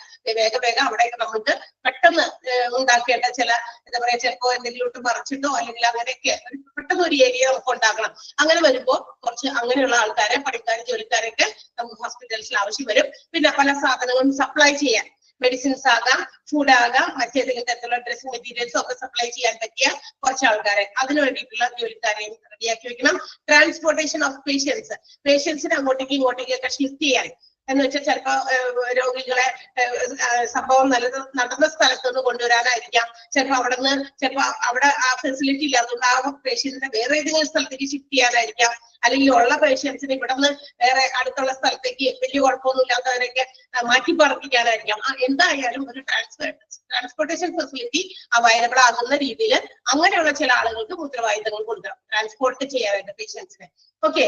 പിന്നെ security to secure the hospital premises, ഹോസ്പിറ്റലിന്റെ പ്രമിസസും മറ്റ് ഏരിയാസും ഒക്കെ സെക്യൂർ ആക്കാനും അവിടെ ഉന്തുതള്ളൊന്നുമില്ലാതെ പേഷ്യൻസിന് വേണ്ടിയിട്ട് ആൾക്കാരെ തിരക്ക് കൂട്ടുക അല്ലെങ്കിൽ പേഷ്യൻസിനെ കൊണ്ടുവരും, അപ്പൊ അങ്ങനെ ഭയങ്കര ഡിസ്റ്റർബൻസ് ആകും. അതൊന്നും ഇല്ലാതിരിക്കാം. അതിന് വേണ്ടിയിട്ട് കുറച്ച് പേഴ്സണൽസ്, അങ്ങനെ കുറച്ച് 2-3 പേരെയൊക്കെ അതിന് വേണ്ടിയിട്ട് ഒരുക്കി വെക്കാം. പിന്നെ ജനറൽ അഡ്മിനിസ്ട്രേറ്റീവ് സർവീസസ് ആണ്, പൊതുവായിട്ടുള്ള ചില കാര്യങ്ങളൊക്കെ നോക്കി കണ്ടൊക്കെ അറിഞ്ഞ് മനസ്സിലാക്കി സേവനങ്ങൾ എവിടേക്ക് വേണം അവിടേക്ക് എത്തിച്ചേരാനുള്ള ഒരു വിഭാഗം. അങ്ങനെ ഈ പറയുന്ന ഇത്രയും ആളുകൾ പുതിയതായിട്ട് നമ്മൾ ഉണ്ടാക്കേണ്ടി വരും. ഏത് സമയത്ത്? At the time of disaster. ഈ പറയുന്ന കാര്യങ്ങളൊക്കെ മെയിൻറ്റെയിൻ ചെയ്യാൻ കുറച്ച് ഗ്രൂപ്പ് ഓഫ് പേഴ്സണൽസിനെ, ജോലിക്കാരെ അത്യാവശ്യം വേണ്ടി വരുന്നു. നിലവിലുള്ള ജോലിക്കാർ കൂടാതെ ഇത് എക്സ്ട്രാ നമ്മൾ ഉണ്ടാക്കേണ്ടതാണ്. അപ്പൊ ഹോസ്പിറ്റൽസിനകത്തുനിന്ന് തന്നെ ഈ പറയുന്ന ആൾക്കാർ ഇവർ കണ്ടെത്തിക്കോളും, നമ്മൾ പുറത്തുനിന്നൊന്നുമല്ല, അകത്തുനിന്ന് തന്നെ കണ്ടെത്തിക്കോളും. നിലവിലുള്ളതിൽ നിന്ന് ഓരോരുത്തരെയോ അല്ലെങ്കിൽ കുറച്ച് പേരെയൊക്കെ നമ്മൾക്ക് ഈ ഒരു ഡ്യൂട്ടിക്ക് വേണ്ടിയിട്ട് ഈ പ്രത്യേകം കാര്യങ്ങൾ സേവനങ്ങൾ പ്രൊവൈഡ് ചെയ്യാൻ വേണ്ടിയിട്ട് ഒരുക്കാൻ വേണ്ടിയിട്ടാണ് നമ്മൾ ഇത്തരം ഒരു പേഴ്സണൽസിനെ നേരത്തെ കൂടി വെക്കുന്നത്. അതെന്തിനാണ്? കാരണം അതല്ലെങ്കിൽ എന്ത് പറ്റും, അകത്ത് കുറെ പേഷ്യൻസ് വേറെ കിടക്കുന്നുണ്ട്, അവരെ നോക്കണം, ഈ പറയുന്ന ആളുകളെയും നമുക്ക് കൈകാര്യം ചെയ്യണം, അല്ലെ, ഹാൻഡിൽ ചെയ്യണം. അപ്പൊ അങ്ങനെ വരുമ്പോൾ ബുദ്ധിമുട്ടുകൾ ഉണ്ടാകാതിരിക്കാൻ ഇതിന് വേണ്ടിയിട്ട് ഒരു സെപ്പറേറ്റ് ഒരു വിഭാഗം ഈ പറയുന്ന കാര്യങ്ങൾക്ക് ഏതൊക്കെയാ റെക്കോർഡ്സ്, അവരുടെ പേഷ്യൻസിന്റെ റെക്കോർഡുകൾ കീപ്പ് ചെയ്യാൻ, കമ്മ്യൂണിക്കേഷൻ, ഇവരുമായിട്ട് പേഷ്യന്റുമായി ബന്ധപ്പെട്ടിട്ടുള്ള കാര്യങ്ങൾ മറ്റുള്ളവരെ അറിയിക്കാൻ, മറ്റുള്ളവരെന്ന് പറഞ്ഞാൽ റിലേറ്റീവ്സോ അല്ലെങ്കിൽ ഫ്രണ്ട്സോ അങ്ങനെയൊക്കെയുള്ളവർ വന്നിട്ടുണ്ടെങ്കിൽ. പിന്നെ എഞ്ചിനീയറിംഗ് ആൻഡ് മെയിൻ്റനൻസ്, ഹോസ്പിറ്റൽ പ്രമിസസിനകത്ത് ഇവരെ എന്താ പറയാ അക്കോമഡേറ്റ് ചെയ്യാൻ വേണ്ടിയിട്ടുള്ള കാര്യങ്ങൾ അറേഞ്ച് ചെയ്യാൻ, ചിലപ്പോൾ ചില എന്താ പറയാ മുറികൾ പോലെയൊക്കെ തിരിക്കേണ്ടി വരും, അതിന് വേണ്ടിയിട്ടുള്ള കാര്യങ്ങൾ ചെയ്യണം. സപ്ലൈസ്, സാധനങ്ങൾ സപ്ലൈ ചെയ്യാനാണ്, മെഡിസിൻസ് സപ്ലൈ ചെയ്യുന്നതിന് സെപ്പറേറ്റ് ആർട്ട് പ്രൊഫഷണൽസിനെ ചേർക്കണം. പിന്നെ ട്രാൻസ്പോർട്ടേഷൻ, പേഷ്യൻസിനെ അങ്ങോട്ടും ഇങ്ങോട്ടും കൊണ്ടുപോകാനും. പിന്നെ സെക്യൂരിറ്റി, ഹോസ്പിറ്റലിന്റെ സെക്യൂരിറ്റിക്ക്, അതുപോലെ അവിടെ തന്നെ അകത്തുള്ള ഗതാഗത നിയന്ത്രണം, ഇതൊക്കെ വളരെ അത്യാവശ്യമാണ്. മനുഷ്യന്മാരെ കൺട്രോൾ ചെയ്യണം. ഈ വെറുതെ കൂടുതലും തിരക്ക് ക്രൗഡൊക്കെ ഉണ്ടാക്കി കഴിയുമ്പോൾ ഡോക്ടേഴ്സിനും പറയുന്ന പോലെ അങ്ങോട്ടും ഇങ്ങോട്ടും ഓടാനും ഇതിനൊക്കെ ബുദ്ധിമുട്ട് വരും. അപ്പൊ അതൊക്കെ ഇല്ലാതിരിക്കാൻ പിന്നെ ഒരു ജനറൽ അഡ്മിനിസ്ട്രേറ്റീവ് സർവീസസ്, എല്ലാ പൊതുവായ കാര്യങ്ങളൊക്കെ നോക്കി കണ്ട് മാനേജ് ചെയ്യാനുള്ള ഒരു പ്രൊഫഷണൽസ്. അപ്പൊ ഇത്രയും പ്രൊഫഷണൽസ് എന്തായാലും എന്ത് ചെയ്യണം, ഡിസാസ്റ്ററിന്റെ പ്ലാനിൽ നമ്മൾ റെഡി ആക്കി വെച്ചോളണം. അപ്പൊ ഇങ്ങനെയുള്ള ഡിസാസ്റ്റർ ഉണ്ടാകുമ്പോൾ ഇവരൊക്കെ വേഗം എന്ത് ചെയ്തോളും, ആക്റ്റീവായിട്ട് അവരവരുടെ ജോലികൾ അങ്ങോട്ട് ഏറ്റെടുത്തോളും. ക്ലിയർ ആണോ? മനസ്സിലായില്ലേ? ഇമ്പോർട്ടന്റ് ആണ് കേട്ടോ. ആരൊക്കെയാണ് റെസ്പോൺസിബിൾ പേഴ്സണൽസ് നമ്മൾ ഇൻക്ലൂഡ് ചെയ്യേണ്ടത്, ഡിസാസ്റ്റർ പ്ലാനിൽ ഇൻക്ലൂഡ് ചെയ്യേണ്ട പേഴ്സണൽസ്, ജോലിക്കാര് ആരൊക്കെയാണെന്നാണ് പറഞ്ഞേക്കണേ. 7 പേരുടെ ആ പേരുകൾ ടിക്കറ്റ് വെച്ചേക്കാം. ഇനി specific area which should be earmarked within around the hospital premises. ഇനി നമ്മൾ പറയുന്നത് ഹോസ്പിറ്റൽ പ്രമിസസിനുള്ളില് നമുക്ക് നീക്കി വെക്കേണ്ട, ഇയർമാർക്കഡ് എന്ന് പറഞ്ഞാൽ നീക്കി വെക്കുക, മാറ്റി വെക്കുക എന്നാണ് കേട്ടോ. അപ്പൊ നീക്കി വെക്കേണ്ട ചില സ്പെസിഫിക് ഏരിയാസ് നമ്മൾ പറഞ്ഞല്ലോ. ഡിസാസ്റ്ററിൽ കൊണ്ടുവരുന്ന ആൾക്കാരെ എല്ലാവരും കൂടി നമുക്ക് കാഷ്വാലിറ്റിനകത്തോട്ട് കയറ്റാൻ പറ്റില്ല. കയറ്റി കഴിഞ്ഞാൽ പെട്ടെന്ന് അവർക്ക് പ്രാഥമിക ശുശ്രൂഷ നൽകിയിട്ട് പെട്ടെന്ന് അവരെ അവിടെ നിന്ന് ഇവാക്യുവേറ്റ് ചെയ്ത് വേറെ സ്ഥലങ്ങളിലേക്ക് മാറ്റണം. അപ്പൊ അതിനുവേണ്ടി ഇങ്ങനെ മാറ്റുന്ന പേഷ്യൻസിനെ എങ്ങോട്ടേക്കൊക്കെ മാറ്റാം, അതിന് വേണ്ടിയിട്ടുള്ള സ്ഥലം നമ്മളെങ്ങനെ ഒരുക്കും, മനസ്സിലായോ? അപ്പൊ എന്തൊക്കെ സ്ഥലങ്ങളാണ് അതിനുവേണ്ടി നമ്മൾ ഒരുക്കേണ്ടത്, പ്രത്യേകിച്ച് നമ്മുടെ ഹോസ്പിറ്റലിനകത്ത് ഏതൊക്കെ ഏരിയാസ് നമുക്ക് അതിനുവേണ്ടി ഉപയോഗപ്പെടുത്താം, അതാണ് ഈ പറഞ്ഞുകൊണ്ടിരിക്കുന്നത്. ഒന്ന്, റിസീവിംഗ് ആൻഡ് സോർട്ടിങ്. അതിന് വേണ്ടി ഒരു ഏരിയ വേണം. എന്ന് വെച്ചാൽ പേഷ്യൻസിനെ റിസീവ് ചെയ്യാനും അവരെ അവിടെ വെച്ചിട്ട് സോർട്ട് ചെയ്യണം അല്ല. ഏറ്റവും കൂടുതൽ ഏറ്റവും പെട്ടെന്ന് ഇമീഡിയറ്റ് ട്രീറ്റ്മെന്റ് കൊടുക്കേണ്ടവര്, അല്ലെങ്കിൽ കുറച്ച് മണിക്കൂർ കഴിഞ്ഞാലും ട്രീറ്റ്മെന്റ് കിട്ടിയാൽ മതി എന്നുള്ളവര്, അങ്ങനെ നമുക്കൊന്ന് എന്ത് ചെയ്യണം, നമുക്കൊന്ന് ട്രയേജ് നടത്തണം. അപ്പൊ അതിനൊരു പർട്ടിക്കുലർ ഏരിയ എന്തായാലും ഹോസ്പിറ്റൽ പ്രിമിസസിനകത്ത് അറേഞ്ച് ചെയ്തോളണം. ഓക്കെ. പിന്നെ ഒരു ഫസ്റ്റ് എയ്ഡ് സ്റ്റേഷൻ, അവർക്ക് പ്രാഥമികമായ ശുശ്രൂഷ ചിലപ്പോൾ കാഷ്വാലിറ്റിയിലേക്ക് കയറ്റേണ്ട, അല്ലാത്ത എന്താ പറയാ പുറത്തായാലും വെച്ചിട്ട് ചില ആളുകൾക്ക് ചില ഫസ്റ്റ് എയ്ഡുകളൊക്കെ കൊടുക്കാം. മുറിവുകളൊക്കെ ഉണ്ടെങ്കിൽ, ആഴം ഉണ്ടെങ്കിൽ അതൊക്കെ വച്ച് കെട്ടി അവിടെ ഡ്രസ്സിങ് ചെയ്ത് അവരെ ഒന്ന് റിലാക്സ് ചെയ്ത് അവിടേക്ക് ഇരുത്താൻ പറ്റുന്ന ഒരു സ്റ്റേഷൻ, ഒരു സ്ഥലം, ഫസ്റ്റ് എയ്ഡ് പ്രൊവൈഡ് ചെയ്യാനുള്ള ഒരു സ്റ്റേഷൻ വേണം. പിന്നെ ഒരു ഹോൾഡിംഗ് വാർഡ്, ഒരുപാട് പേഷ്യൻസിന് ചിലപ്പോൾ എന്താ പറയാ ശുശ്രൂഷയൊക്കെ കൊടുത്തിട്ട് അവരെ എവിടെയെങ്കിലും മാറ്റണം, റോട്ടിലോ അവിടെ വഴിയില് അരികത്തോ അല്ലെങ്കിൽ ഹോസ്പിറ്റലിന്റെ മുറ്റത്തോ ഒക്കെ ഇരുത്താൻ പറ്റില്ലല്ലോ. അപ്പൊ അവർക്ക് ഒരു വാർഡ്, അപ്പൊ അതിനുവേണ്ടി സ്പെഷ്യൽ ഒരു വാർഡ് അറേഞ്ച് ചെയ്യണം, അവരെല്ലാം ഹോൾഡ് ചെയ്യാനുള്ള ഒരു വാർഡ്. പിന്നെ ട്രീറ്റ്മെന്റ് ആൻഡ് നഴ്സിംഗ് ഏരിയ, ഇതുപോലെ തന്നെ ട്രീറ്റ്മെന്റ് കൊടുക്കാനും നഴ്സിംഗിനും വേണ്ടിയിട്ടുള്ള ഒരു പർട്ടിക്കുലർ ഏരിയ. ഇതൊക്കെ നമ്മൾ ഡിസാസ്റ്റർ പ്ലാനിൽ ഉൾപ്പെടുത്തണം. ഇതിനൊക്കെ സ്ഥലവും സൗകര്യമൊക്കെ നോക്കിക്കൊണ്ട് വെച്ചോളണം. പെട്ടെന്നായിരിക്കും എന്തെങ്കിലും ഡിസാസ്റ്റർ ഉണ്ടാകുക, ഇതുപോലെ ഒരുപാട് പേഷ്യൻസിന്റെ ഇൻഫ്ലക്സ്, ഒഴുക്കുണ്ടാകുക ഹോസ്പിറ്റലിൽ. ഓക്കെ. അപ്പൊ ആ സമയത്തല്ല നമ്മൾ സ്ഥലത്തിന് വേണ്ടിയിട്ടും ഇതെവിടെ അറേഞ്ച് ചെയ്യും, ഇതെവിടെ നമ്മൾ വെക്കുക, ഇത് ഈ ആളുകളെയൊക്കെ എവിടെ നമ്മൾ റിസീവ് ചെയ്യും, ആ സമയത്തല്ല ഓടുക. ഇതൊക്കെ നമ്മൾ ഓൾറെഡി ആ ഹോസ്പിറ്റലിന്റെ ഡിസാസ്റ്റർ പ്ലാനിൽ ഇൻക്ലൂഡ് ചെയ്തിരിക്കുക. സോ ദാറ്റ് അവർക്ക് എന്ത് ചെയ്യാം, അത്തരം കാര്യങ്ങൾ ഉണ്ടാകുമ്പോൾ പെട്ടെന്ന് തന്നെ ആ ഒരു സ്ഥലം അതിനൊക്കെ വേണ്ടിയിട്ട് അവർക്ക് ഉപയോഗിക്കാൻ പറ്റും. ഓക്കെ. പിന്നെ ഫാർമസി ഓർ മെഡിക്കൽ സ്റ്റോർ, സാധാരണ ഫാർമസി കൂടാതെ ഇവർക്ക് വേണ്ടിയിട്ട് ഒരു സെപ്പറേറ്റ് ഫാർമസി, പെട്ടെന്ന് ഇമ്മീഡിയറ്റ് ആയിട്ട് വിതിൻ നോ ടൈം, ഒരു സമയം കളയാണ്ട് അവരെ എന്ത് ചെയ്യാ കൊണ്ടിട്ടിട്ട് അവർക്ക് കൊടുക്കേണ്ട മരുന്നുകളൊക്കെ വേഗം വേഗം ആ ഒരു ചെറിയ സ്റ്റോറിലേക്ക്, അതൊക്കെ ടെമ്പററി ആണ്, താൽക്കാലികമാണ്. അത് കഴിയുമ്പോൾ വീണ്ടും നമ്മൾ അതൊക്കെ സാധാരണഗതിയിലേക്ക് അതൊക്കെ മാറ്റി വീണ്ടും എല്ലാവരുടെയും ശുശ്രൂഷയൊക്കെ കഴിഞ്ഞ് കുറച്ച് ദിവസങ്ങൾ കഴിയുമ്പോൾ അതൊക്കെ മാറും ഓടുന്നത്. ഓക്കെ. ഇനി പിന്നെ അടുത്ത ഡിസാസ്റ്റർ എപ്പോഴെങ്കിലും വരുമ്പോൾ മതി അത് നമ്മൾ അങ്ങനത്തെ അറേഞ്ച്മെന്റ്. അപ്പൊ അതുപോലെ തന്നെ ഫാർമസി അല്ലെങ്കിൽ മെഡിക്കൽ സ്റ്റോർ, അതിന് വേണ്ടിയിട്ടുള്ള സൗകര്യം ഉണ്ടായിരിക്കണം. Temporary morgue for dead body storage. നമുക്കറിയാം മോർഗ് എന്ന് പറയുന്നത് എന്താ, മോർഗ് എന്ന് പറയുന്നത് ബ്രിട്ടീഷ് ഇംഗ്ലീഷ് ആണ് നമ്മൾ ഫോളോ ചെയ്യുന്നത്. നമ്മൾ മോർച്ചറി എന്ന് പറയും. അത് അമേരിക്കൻ വേർഡ് ഫോർ മോർച്ചറി ആണ്. നമുക്കറിയാം അതും തന്നെ മോർച്ചറി തന്നെയാണ്. ഓക്കെ. നമ്മൾ ബ്രിട്ടീഷ് ഇംഗ്ലീഷ് ആണല്ലോ ഫോളോ ചെയ്യുന്നത്, അമേരിക്കൻ ഇംഗ്ലീഷും ഉണ്ട്. ബ്രിട്ടീഷുകാർ ഒന്നിച്ചാൽ പുറത്താക്കിയെങ്കിലും നമ്മൾ ബ്രിട്ടീഷുകാർ കൊണ്ടുവന്ന ഇംഗ്ലീഷ് ലാംഗ്വേജിനെ നമ്മൾ സ്വീകരിച്ചു എന്നുള്ളതാണ്. അതാണ് നമ്മൾ ഫോളോ ചെയ്യുന്നത്. അമേരിക്കൻ ഇംഗ്ലീഷ് നമുക്ക് ചിലപ്പോൾ ഫോളോ ചെയ്യാൻ പറ്റില്ല എല്ലാവർക്കും. ഓക്കെ. അപ്പൊ ആ ഒരു ഇതിലാണ് നമുക്ക് മോർഗ് എന്ന് പറയുന്ന ഒരു വേർഡ് വന്നിരിക്കുന്നത്. അപ്പൊ മോർഗ് താൽക്കാലികമായിട്ട് ഒരു മോർച്ചറി, അതിനുവേണ്ടി ടെമ്പററി ആണ് കേട്ടോ, താൽക്കാലികം എന്നെടുത്ത് പറഞ്ഞിട്ടുണ്ട്. ഓൾറെഡി ഒരു മോർച്ചറി ഹോസ്പിറ്റൽസിലുണ്ട്. അതെന്താ, അത് ഇതുപോലെ വേറെ ഏതെങ്കിലുമൊക്കെ അസുഖങ്ങളായിട്ട് വന്നു, അവിടെ കിടപ്പിലായി, അല്ലെങ്കിൽ പെട്ടെന്ന് ആക്സിഡന്റിൽ വന്നു മരിച്ചു, അങ്ങനെയുള്ളവരെ ബോഡി ഐഡന്റിഫൈ ചെയ്യാനോ അല്ലെങ്കിൽ മറ്റേതെങ്കിലും ലീഗൽ പർപ്പസിന് വേണ്ടിയോ കുറച്ച് ദിവസം ഹോൾഡ് ചെയ്ത് വെക്കുന്നു. 1, 2, 3 എത്രയാണോ, അല്ലെങ്കിൽ ലീഗൽ ഫോർമാലിറ്റീസിക്ക് ഒക്കെ വേണ്ടിയിട്ട് അങ്ങനെ ഹോൾഡ് ചെയ്ത് വെക്കും. അത് ഒരു ഹോസ്പിറ്റലിൽ സാധാരണ ഉണ്ടായിരിക്കും ഒരു മോർച്ചറി. പക്ഷേ ഈ ഡിസാസ്റ്റർ ഉള്ളവർക്ക് വേണ്ടിയിട്ട് താൽക്കാലികമായിട്ട് പെട്ടെന്ന്, കാരണം അതൊന്നും അധികം ദിവസം നമുക്ക് വെക്കേണ്ട ആവശ്യമില്ല. കാരണം ഡിസാസ്റ്ററിൽ മരിച്ചതാണ്, വലിയ ഇൻവെസ്റ്റിഗേഷനോ വലിയ പോസ്റ്റ്മോർട്ടത്തിന്റെ ഒന്നും അവിടെ ആവശ്യമൊന്നുമില്ല. കാരണം ആ ഡിസാസ്റ്ററിലാണ് മരണപ്പെട്ടിരിക്കുന്നത്. അപ്പൊ അങ്ങനെ വരുമ്പോ അവരെ മാറ്റി അധികം താമസിയാതെ തന്നെ പെട്ടെന്ന് അവരെ എന്ത് ചെയ്തോളും, അവരുടെ ഫ്യൂണറൽ മറ്റു കർമ്മങ്ങളൊക്കെ കഴിഞ്ഞോളും. അപ്പൊ അതിന് വേണ്ടിയിട്ട് ആ താൽക്കാലികമായ ഒരു ഡെഡ് ബോഡി സ്റ്റോർ ചെയ്ത് വെക്കാനുള്ള area. And also decontamination area. എന്താ ഡീകണ്ടാമിനേഷൻ ഏരിയ? നമ്മുടെ അണുവിമുക്തമാക്കുന്നതിന് ഒക്കെ വേണ്ടിയിട്ട്. എന്ന് വെച്ചപ്പോ ചിലപ്പോ രോഗികൾ നമ്മൾ ഡിസാസ്റ്ററിൽ വന്നതാണെങ്കിലും മനുഷ്യന്മാരാണ്, എല്ലാവർക്കും പല പല അസുഖങ്ങളൊക്കെ ഉണ്ടായിരിക്കും. അപ്പൊ അങ്ങനെ എന്തെങ്കിലും അസുഖങ്ങളൊക്കെ ഉണ്ടെങ്കിൽ അതിൻ്റെതായ എന്താ പറയാ മറ്റേ ഇതൊക്കെ നമ്മുടെ ബോഡിയിലോ നമ്മുടെ ഡ്രസ്സിലോ ഒക്കെ വന്നിട്ടുണ്ടെങ്കിൽ അങ്ങനത്തെ സാധനങ്ങളൊക്കെ ഊരി മാറ്റാനും ഒക്കെ വേണ്ടിയിട്ട്, അതൊക്കെ ഡീകണ്ടാമിനേറ്റ് ചെയ്യാനൊക്കെ വേണ്ടിയിട്ടുള്ള ഒരു പർട്ടിക്കുലർ ഏരിയ. അങ്ങനത്തെ വസ്തുവകകളൊക്കെ ആളുകളുടെ നിന്നൊക്കെ എടുത്ത് മാറ്റിയിട്ട് അതെല്ലാം വേറെ സ്ഥലത്ത് ഹോൾഡ് ചെയ്യാനുള്ളത്. അപ്പൊ ഇങ്ങനെ പ്രധാനമായിട്ടും ഡിസാസ്റ്ററിൽ ഇത്തരം ഏരിയാസും നമ്മൾ നേരത്തെ കൂടി ഡിസാസ്റ്റർ പ്ലാനിൽ ഉൾപ്പെടുത്തണം. ഇന്ന ഏരിയ നമുക്ക് ഇതിനു വേണ്ടി ഉപയോഗിക്കാം. ഡിസാസ്റ്റർ ഓക്കർ ചെയ്താൽ നമുക്ക് പേഷ്യൻസിനെ റിസീവ് ചെയ്യുന്നതും സോർട്ട് ചെയ്യുന്നതും ഇവിടെ വെച്ചിട്ട് അല്ലെ, അതിനുശേഷം അവർക്ക് ഫസ്റ്റ് എയ്ഡ് കൊടുക്കുന്ന ഒരു സ്റ്റേഷൻ വേറെ സ്ഥലത്ത്, അവരുടെ മെഡിസിൻസ് മറ്റൊക്കെ പ്രൊവൈഡ് ചെയ്ത് ഇന്ന സ്ഥലത്ത്, ഇവരെ ഹോൾഡ് ചെയ്യാനുള്ള വാർഡ് ഇവിടെ, അങ്ങനെ അങ്ങനെ ഓരോ പർട്ടിക്കുലർ വിഭാഗങ്ങളെ നമുക്ക് ഇന്ന് ക്ലാസിഫൈ ചെയ്ത് വെച്ചാൽ എന്ത് ചെയ്യാം, ഈ ഡിസാസ്റ്റർ പ്ലാൻ ഒക്കെ കൃത്യമായിട്ട് ഫങ്ഷൻ ചെയ്യാൻ പറ്റും. വലിയ ബുദ്ധിമുട്ടൊന്നും ഉണ്ടാവില്ല. ക്ലിയർ ആയോ? അപ്പൊ നമ്മൾ ഡിസാസ്റ്റർ പ്ലാനിൽ ഉൾപ്പെടുത്തേണ്ട, ഇൻക്ലൂഡ് ചെയ്യേണ്ട പ്രൊഫഷണൽസ്, അതായത് ജോലിക്കാരുടെ പേരുകൾ പറഞ്ഞു, ഏതൊക്കെ മേഖലകളിൽ ആളുകളെ ജോയിൻ എന്താ പറയാ ജോലിക്കാരായിട്ട് നിയമിക്കണം എന്ന് തൽക്കാലത്തേക്ക്. അതുകൂടാതെ ഈ പേഷ്യൻസിനെ നമുക്ക് തൽക്കാലത്തേക്ക് എവിടെയൊക്കെ ഹോസ്പിറ്റൽ പ്രമിസസിൽ ഏതൊക്കെ ഏരിയാസ് നമുക്ക് ഒരുക്കേണ്ടി വരും അതും നമ്മൾ പറഞ്ഞു. 2 കാര്യങ്ങളാണ് നമ്മൾ ഇതിനകത്ത് പറഞ്ഞേക്കുന്നത്. Specific area in the hospital premises. Okay, hospital പ്രെമിസസിൽ നമ്മൾ ഉൾപ്പെടുത്തേണ്ട ചില പ്രധാനപ്പെട്ട ഏരിയാസ് അതാണ് പറഞ്ഞിരിക്കുന്നത് ഡിസാസ്റ്റർ പ്ലാനിൽ ഉൾപ്പെടുത്തേണ്ടത്. ക്ലിയർ ആയോ? മനസ്സിലായില്ലേ? യെസ്. സോ അടുത്തതിലേക്ക് പോകാം. ഹെഡ് ക്വാർട്ടേഴ്സ് ആണ്. നമ്മൾ പറഞ്ഞു എന്താ പറയാ, ഇങ്ങനെ ഒരു ഡിസാസ്റ്ററിൽ പെട്ട ആളുകളൊക്കെ ഇങ്ങനെ കൊണ്ടുവരും എന്നൊക്കെ പറഞ്ഞു. ആൻഡ് ഇവിടെ ഇതിനകത്ത് നമ്മൾ ഒരുപാട് ഏരിയാസ് പറഞ്ഞു. ഇവരെ റിസീവ് ചെയ്യേണ്ട ഏരിയ, പിന്നെ അവർക്ക് മെഡിക്കൽ സ്റ്റോർ, അവർക്ക് ഫസ്റ്റ് എയ്ഡ് കൊടുക്കാനുള്ള സ്ഥലം, അങ്ങനെ ഓരോ പർട്ടിക്കുലർ ഏരിയാസും തരംതിരിച്ചു വെച്ചു. എങ്കിലും should be A designated area, ഒരു സ്പെഷ്യൽ ഏരിയ പ്രൊവൈഡ് ചെയ്തിരിക്കണം. എന്തിനു വേണ്ടിയിട്ടാണെന്ന് അറിയാമോ? ഒരു ഹെഡ് ക്വാർട്ടേഴ്സിന് വേണ്ടി. അതായത് നമ്മുടെ ഈ ഡിസാസ്റ്റർ എന്ന് പറയുന്നതിനകത്തെ അറേഞ്ച്മെന്റുകളൊക്കെ നടത്തുന്ന ഒരു ഹെഡ് ക്വാർട്ടേഴ്സ് എന്തായാലും ഉണ്ടായിരിക്കണം. എന്ന് പറഞ്ഞാൽ ഹെഡ് ക്വാർട്ടേഴ്സ് എന്ന് പറഞ്ഞാൽ അറിയാലോ, ഈ ദുരന്തം നടന്നതിന് ശേഷം അതിനകത്തുണ്ടാകുന്ന പല കാര്യങ്ങളൊക്കെ നിയന്ത്രിക്കാനൊക്കെ വേണ്ടിയിട്ട്. അപ്പൊ ഒരു ഹെഡ് ക്വാർട്ടേഴ്സും അതിന്റെ ഒരു കൺട്രോൾ റൂമും എന്തായാലും ഉണ്ടായിരിക്കണം ഡിസാസ്റ്റർ പ്ലാനിൽ. അപ്പൊ ഡിസാസ്റ്ററിനെ സംബന്ധിക്കുന്ന വിശദമായ വിവരങ്ങളൊക്കെ അവിടെ വെച്ചിട്ടായിരിക്കും നമുക്ക് എന്താ പറയാ, ചിലപ്പോ റെക്കോർഡ്സ് ഒക്കെ നോക്കേണ്ടതും മറ്റൊക്കെ അവിടേക്ക് സെൻഡ് ചെയ്യേണ്ടി വരും. അപ്പൊ അതിനുവേണ്ടി ഒരു ഹെഡ് ക്വാർട്ടേഴ്സും അതിനൊരു കൺട്രോൾ റൂമും ഉണ്ടായിരിക്കണം. അതും ഒരു എന്താ പറയാ പ്രിഫറബിൾ ആയിട്ടുള്ള ഒരു സ്യൂട്ടബിൾ പ്ലേസിലായിരിക്കണം.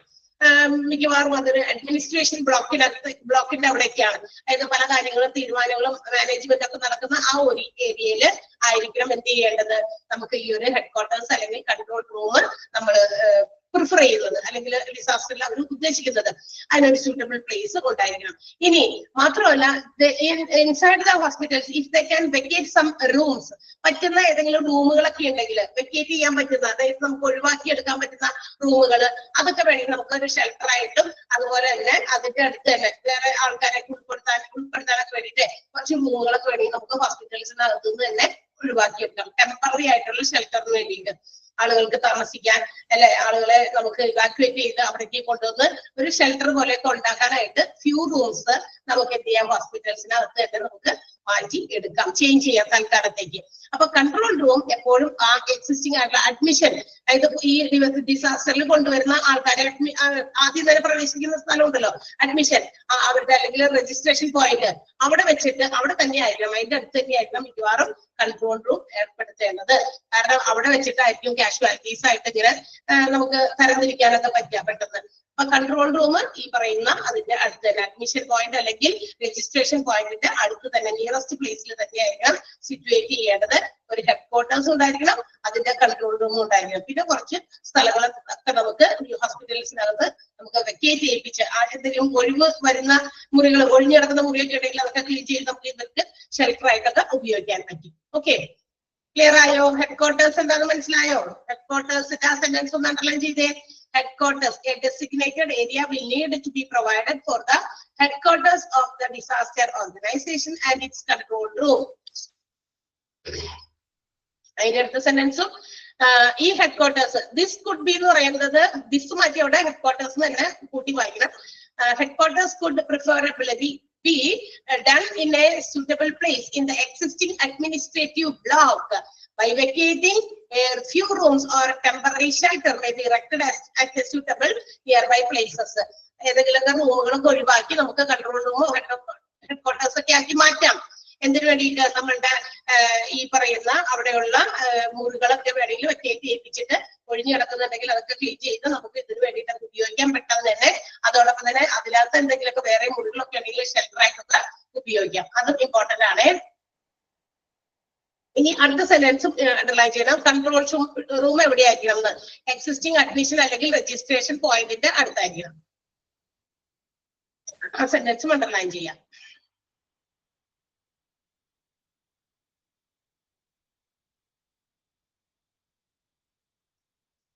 ഓക്കെ,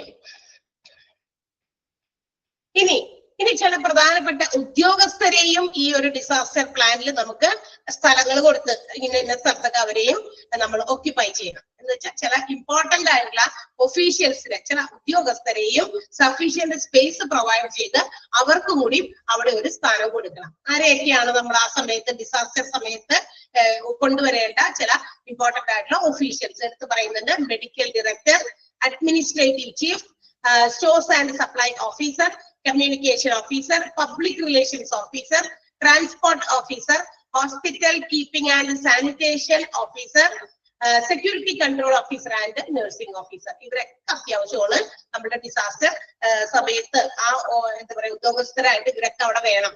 ആ കൃത്യമായ സ്ഥലങ്ങളിൽ അവർക്കും ഓരോ സ്പേസുകളൊക്കെ പ്രൊവൈഡ് ചെയ്ത് അവരെയും അവിടെ എന്താ പറയാ ഓക്യുപ്പൈ ചെയ്യണം. കാരണം എന്ന് വെച്ചിട്ടുണ്ടെങ്കിൽ ഡിസാസ്റ്ററിൽ പല രീതിയിലും ആളുകളെ കൊണ്ടുപോകുന്നതൊക്കെ കൺട്രോൾ ചെയ്യേണ്ടതൊക്കെ ട്രാൻസ്പോർട്ടേഷൻ ഓഫീസറാണ്. അവർക്ക് വേണ്ട മെഡിസിൻസോ മറ്റു കാര്യങ്ങളൊക്കെ സപ്ലൈ ചെയ്യേണ്ടത് നമുക്ക് അവിടെ പറഞ്ഞിട്ടുണ്ട് എന്താ പറയാ സ്റ്റോർസ് ആൻഡ് സപ്ലൈ ഓഫീസറാണ്.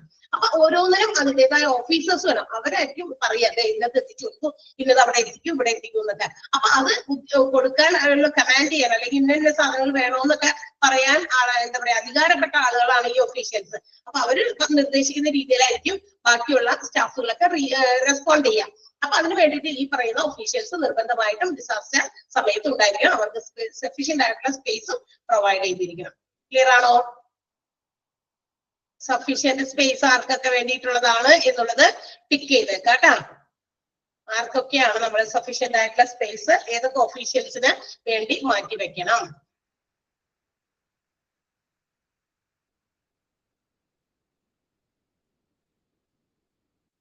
Okay, yes. ഇനി അടുത്തത് ഇഷ്യൂയിങ് ഡിസാസ്റ്റർ അലേർട്ട് ആണ്. ഡിസാസ്റ്ററിന്റെ ആ ഒരു എന്താ പറയാ ജാഗ്രത ഇഷ്യൂ ചെയ്യുന്നതാണ് ഇനി നമ്മൾ കാണാൻ പോണത്. നമ്മൾ നേരത്തെ പറഞ്ഞിരുന്നു എങ്ങനെയാണ് ഒരു ഡിസാസ്റ്റർ ഉണ്ടാകുമ്പോൾ അതിന്റെ ആ ഒരു അലേർട്ട് ആളുകളിലേക്ക് എത്തിക്കുന്നത് എങ്ങനെയാണെന്ന് പിന്നീട് വരുന്നുണ്ടെന്ന് അന്നേരം ഞാൻ പറഞ്ഞിരുന്നു. ഇവിടെ it's an alert to communicate everyone about the emergency. അതായത് ഒരു ഹോസ്പിറ്റലിലേക്ക് എമർജൻസി ആയിട്ടുള്ള സിറ്റുവേഷൻ വരുന്നു എന്നുള്ളത് മറ്റുള്ളവരെ എല്ലാവരെയും അറിയിക്കുക എന്നുള്ളതാണ് ഈ ഡിസാസ്റ്റർ അലേർട്ട് ഇഷ്യൂ ചെയ്യുന്നത് എന്ന് പറഞ്ഞു കഴിഞ്ഞാൽ. എന്ന് വെച്ചാൽ it should be clearly defined and understood by everyone. എല്ലാവർക്കും കൃത്യമായിട്ട് ക്ലിയർ ആയിട്ട് വ്യക്തമായിട്ട് മനസ്സിലാകണം ഇന്നതാണ് ഇന്നതാണ് എന്നുള്ളത് എല്ലാവർക്കും. അല്ലാണ്ട് ഞാൻ മനസ്സിലാക്കുന്ന പോലെ ആയിരിക്കും വേറൊരാൾ മനസ്സിലാക്കണം, അങ്ങനെ പാടില്ല. എല്ലാവർക്കും ഒരുപോലെ ഇന്നതാണ്, എനിക്ക് അതിന്റെ ഐഡിയ കിട്ടി, വേറൊരാൾക്ക് സെയിം ഐഡിയ. അപ്പൊ എല്ലാവർക്കും ഒരുപോലെ മനസ്സിലാക്കുന്ന രീതിയിലുള്ള അലേർട്ട് ആയിരിക്കണം എന്ത് ചെയ്യേണ്ടത് ഡിസാസ്റ്ററിൽ നമ്മൾ പ്രൊഡ്യൂസ് ചെയ്യേണ്ടത്. There should be A short and crisp telephonic message ആണ്. കണ്ടല്ലോ, സ്വിച്ച് ബോർഡ് ഓപ്പറേറ്റേഴ്സ് അതിന് വേണ്ടിയിട്ട് അലേർട്ട് ആയിട്ട് ഇരുന്നോളണം. സ്വിച്ച് ബോർഡ് ഓപ്പറേറ്റേഴ്സ് ആരാണെന്ന് ഞാൻ പറഞ്ഞു, ടെലിഫോൺ ഓപ്പറേറ്റേഴ്സ് ആണ് കേട്ടോ, അല്ലാണ്ട് സ്വിച്ച് ബോർഡ് അല്ല ഉദ്ദേശിക്കുന്നത്. അപ്പൊ ഇവിടെ സ്വിച്ച് ബോർഡ് ഓപ്പറേറ്റേഴ്സ് അത്രയും അലേർട്ട് ആയിരിക്കണം. അവരൊരു ടെലിഫോണിക് മെസ്സേജ് ആണ് ഈ പറയുന്ന ആളുകളിലേക്ക് എല്ലാവരിലേക്കും എത്തിക്കുക. അത് ഷോർട്ടും ആയിരിക്കണം, വളരെ ക്രിസ്പ്, വളരെ വ്യക്തമായിരിക്കണം. അല്ലെ, അഴഞ്ഞു കുഴഞ്ഞ പോലെ ഒന്നും പറയാൻ പാടില്ല. വളരെ കൃത്യമായിട്ട് ക്രിസ്പായിട്ട്, എന്ന് വെച്ചാൽ ഒരു ഇത് വള്ളി പുള്ളി ഒന്നും അങ്ങോട്ടും ഇങ്ങോട്ടും ചേഞ്ച് ചെയ്യാതെ എല്ലാവരും ഒരുപോലെ മീനിങ് ഫുൾ ആയിട്ട് എടുക്കുന്ന രീതിയിലുള്ള കാര്യങ്ങളായിരിക്കണം ആ ഒരു ടെലിഫോണിക് മെസ്സേജിലൂടെ സ്വിച്ച് ബോർഡ് ഓപ്പറേറ്റർ പ്രൊവൈഡ് ചെയ്യേണ്ടത്. Okay, it should be. അതിനൊരു എക്സാമ്പിൾ ഇവിടെ തന്നിട്ടുണ്ട്. ഇവിടെ ഒരു എക്സാമ്പിൾ നോക്കി നിങ്ങൾ തന്നിട്ടുണ്ട്. This is a disaster alert. I repeat, this is a disaster alert. കണ്ടോ, അത് വ്യക്തമായിട്ട് അങ്ങനെ പറയണം. This is a disaster alert എന്ന് പറഞ്ഞിട്ട് വീണ്ടും പറയാണ്. I repeat, ഞാൻ ഒന്നുകൂടി ആവർത്തിക്കുന്നു, this is a disaster alert എന്നുള്ളത്. അത് കഴിഞ്ഞിട്ടില്ല. I have been directed by the director. ആരാണ് ഈ ഒരു ഇൻഫർമേഷൻ എനിക്ക് തന്നതെന്നാണ് പുള്ളി പറയണേ. അതായത് നമ്മുടെ സ്വിച്ച് ബോർഡ് ഓപ്പറേറ്റർ പറയാണ് ഈ ഒരു ഇൻഫർമേഷൻ, ആ ഒരു ഡയറക്ഷൻ എനിക്ക് തന്നത് നമ്മുടെ ഹോസ്പിറ്റലിന്റെ ഡയറക്ടർ അല്ലെങ്കിൽ ചെയർമാൻ അല്ലെങ്കിൽ മെഡിക്കൽ സൂപ്രണ്ടന്റ്, ഇവർ ആരെങ്കിലും മതി. ഇന്ന ആളിൽ നിന്നാണ് എനിക്ക് ഒരു ഇൻഫർമേഷൻ കിട്ടിയത്.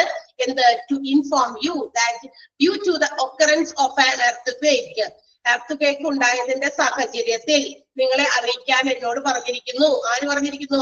ഡയറക്ടറോ ചെയർമാനോ മെഡിക്കൽ സൂപ്രണ്ടന്റോ പറഞ്ഞിരിക്കുന്നു. അപ്പൊ എവിടെയാണ് ഒക്കറൻസ് ഓഫ് എർത്ത് കേക്ക് ഉണ്ടായി എന്ന് പൊതു മെൻഷൻ ചെയ്യണം. അതിനെ ബ്രാക്കറ്റിൽ കൊടുത്തേക്കണം. എവിടെ വെച്ച്, ഏത് സമയത്ത്, അതൊക്കെ കൃത്യമായിട്ട് പറയാം. നമ്മള് ഇന്ന സ്ഥലത്ത് എർത്ത് കേക്ക് ഉണ്ടായിരുന്നു, ഇന്ന സമയത്താണ് എർത്ത് കേക്ക് ഉണ്ടായി എന്ന് പറഞ്ഞിട്ട് അത് ബ്രാക്കറ്റിൽ അവിടെ ഇട്ടേക്കുന്നത് എന്തിനാ? ആ സ്ഥലം പറയാൻ വേണ്ടിയിട്ട്. സ്ഥലം സമയമൊക്കെ ഉണ്ടെങ്കിൽ അത് പറയാം. Then hospital's disaster plan is likely to be activated. എത്രയും പെട്ടെന്ന് നമ്മുടെ ഹോസ്പിറ്റലിന്റെ ഡിസാസ്റ്റർ പ്ലാനിലുള്ള ആളുകളെല്ലാം ആക്റ്റീവ് ആകണം. Please be prepared. എല്ലാവരും ജാഗ്രത അല്ലെങ്കിൽ പ്രിപ്പയർഡ് ആകുക, എല്ലാവരും ഒരുങ്ങുക, പ്രിപ്പയർഡ് ആയിട്ട് ഇരിക്കുക എന്നുള്ള ഒരു ഇൻഫർമേഷൻ സ്വിച്ച് ബോർഡ് ഓപ്പറേറ്റർ കൊടുത്തിട്ടുണ്ടോ? അതൊരു എക്സാമ്പിൾ ആണ് നമുക്ക് എന്തിന്റെ ഒരു ഡിസാസ്റ്റർ അലേർട്ട് ഇഷ്യൂ ചെയ്യുന്നതിന്റെ ഒരു എക്സാമ്പിൾ ആണ്. ക്ലിയർ ആയോ? മനസ്സിലായി? അപ്പൊ ഇങ്ങനെയാണ് കൊടുക്കണേ. അതങ്ങനെ കൃത്യമായിട്ട് വ്യക്തതയോട് കൂടി ഒരു പോയിന്റോ വേർഡോ ഒന്നും സ്കിപ്പ് ചെയ്യാതെയും എന്താ പറയാ മാറിപ്പോകാതെയും കൃത്യമായ ഇൻഫർമേഷൻസ് എത്തിക്കുന്നു. ഇത് കേൾക്കുന്ന പാടെ ഡിസാസ്റ്റർ പ്ലാനില് നമ്മൾ ഉൾപ്പെടുത്തിയിരിക്കുന്ന ആൾക്കാരൊക്കെ വേഗം തന്നെ ജാഗ്രതയോടെ അവരവരുടെ സ്ഥലങ്ങളിലേക്ക് എത്താൻ നോക്കണം. എവിടെയൊക്കെയാണ് തനിക്ക് ഡ്യൂട്ടീസ് തന്നേക്കണേ ആ സ്ഥലങ്ങളിലേക്കൊക്കെ പ്രിപ്പയർഡ് ആയിട്ട് വരിക. ഹോസ്പിറ്റലിന്റെ ഫ്രണ്ടിലോ കാഷ്വാലിറ്റിയുടെ അവിടെയോ ഒക്കെ വേണ്ടവർ പെട്ടെന്ന് തന്നെ എത്തുക. മറ്റ് ബന്ധപ്പെട്ട മെഡിസിൻസ് മറ്റും കൈകാര്യം ചെയ്യുന്ന ആൾക്കാരുണ്ടെങ്കിൽ അവരവിടെ എത്തുക. അങ്ങനെ അങ്ങനെ അവരവരുടെ സ്ഥലങ്ങൾ പിടിക്കുക എന്നുള്ളതാണ് ഈ ഒരു അലേർട്ട് കേട്ട് കഴിഞ്ഞാൽ അവർ ചെയ്യേണ്ടത്. അതുകൊണ്ടാണ് പറയുന്നത് be prepared. Please be prepared. എല്ലാവരും വേഗം തന്നെ എത്രയും വേഗം ഒരുങ്ങിയിരിക്കുക എന്നുള്ളതാണ്. ഓക്കെ, അത് ഇൻവേർട്ടർ കോമയിൽ കൊടുത്തേക്കുന്നത് എന്തുകൊണ്ടാന്ന് വെച്ചിട്ടുണ്ടെങ്കിൽ ആ ആൾ അത് പറയുന്നത് നമുക്ക് കൃത്യമായിട്ട് എന്താ പറയാ അങ്ങനെ തന്നെയാണ് പറയേണ്ടത് എന്നുള്ളത് കാണിക്കാൻ വേണ്ടിയിട്ടാണ്. ഒരു ഡിസാസ്റ്റർ അലേർട്ട് ആണ് ആ കൊടുത്തിരിക്കുന്നത്. ക്ലിയർ ആയോ? മനസ്സിലായോ അത്രയും വരെ? അപ്പോ എന്താ പറയാ, the method of alerting everyone about the sentence ഒന്ന് underline ചെയ്യാം. Everyone about the emergency status should be clearly defined and understood by all. This method could be short and crisp telephonic message from the switchboard operator. അവിടെ വരെ ആ രണ്ട് sentence ഒന്ന് underline ചെയ്യണം. രണ്ട് സെന്റൻസിൽ full ഇല്ല, സ്വിച്ച് ബോർഡ് ഓപ്പറേറ്റർ വരെ മതി. ഇവിടെ വരെ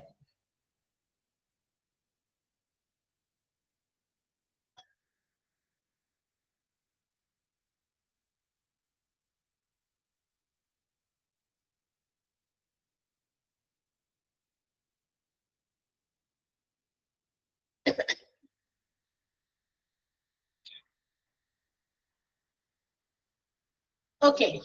ഇനി when this alert is communicated, ഇങ്ങനെ ഒരു അലേർട്ട് മറ്റുള്ളവരിലേക്ക് ഹോസ്പിറ്റലിലെ മറ്റുള്ള എല്ലാ ആളുകളിലേക്കും കമ്മ്യൂണിക്കേറ്റ് ചെയ്ത് കഴിഞ്ഞാൽ each and every head of the units, അതായത് നമുക്കറിയാം ഓരോ ഡിപ്പാർട്ട്മെന്റിൽ അല്ലെങ്കിൽ അവരുടെ ഹെഡുകളൊക്കെ ഈ ഒരു പ്ലാനിനകത്ത് ഉണ്ടല്ലോ. ഹെഡ് ഓഫ് ദ ഡിപ്പാർട്ട്മെന്റ്, എല്ലാ ഡിപ്പാർട്ട്മെന്റിലെ ഹെഡുകളെയൊക്കെ നമ്മൾ ഇതിനകത്ത് ഉൾപ്പെടുത്തിയിട്ടുണ്ട്. അപ്പൊ അവര് അതുപോലെ മറ്റ് അഡ്മിനിസ്ട്രേറ്റീവ് സർവീസസ് ഒക്കെ കൊടുക്കാൻ ഉള്ളവര് എല്ലാവരും അലേർട്ട് ആയിരിക്കണം. ഈ ഒരു സ്റ്റേജിൽ ഈ ഒരു മെസ്സേജ് കിട്ടിക്കഴിഞ്ഞാൽ എല്ലാവരും അലേർട്ട് ആകുക. And the roster of such personnel, roster എന്ന് പറഞ്ഞു കഴിഞ്ഞാൽ അവരുടെ ഡ്യൂട്ടി കൊടുത്തിരിക്കുന്ന ആ ഒരു ടൈം ടേബിൾ ഒക്കെ ഉണ്ടാവുമല്ലോ. ഓരോ ജോലിക്കാർക്ക് പിന്നെ ഒരു രീതിയിൽ നമുക്കറിയാം നഴ്സസിനൊക്കെ എല്ലാ ദിവസവും ഇങ്ങനെ ഡ്യൂട്ടി കൊടുക്കുക, ഷിഫ്റ്റ് ഒക്കെ ഉണ്ട്. അതന്നെ അപ്പൊ ഇന്ന സമയം വരെ ഒരാള്, അത് കഴിഞ്ഞിട്ട് ഇന്നത്തെ സമയത്ത് വേറൊരാള്, അല്ലെ?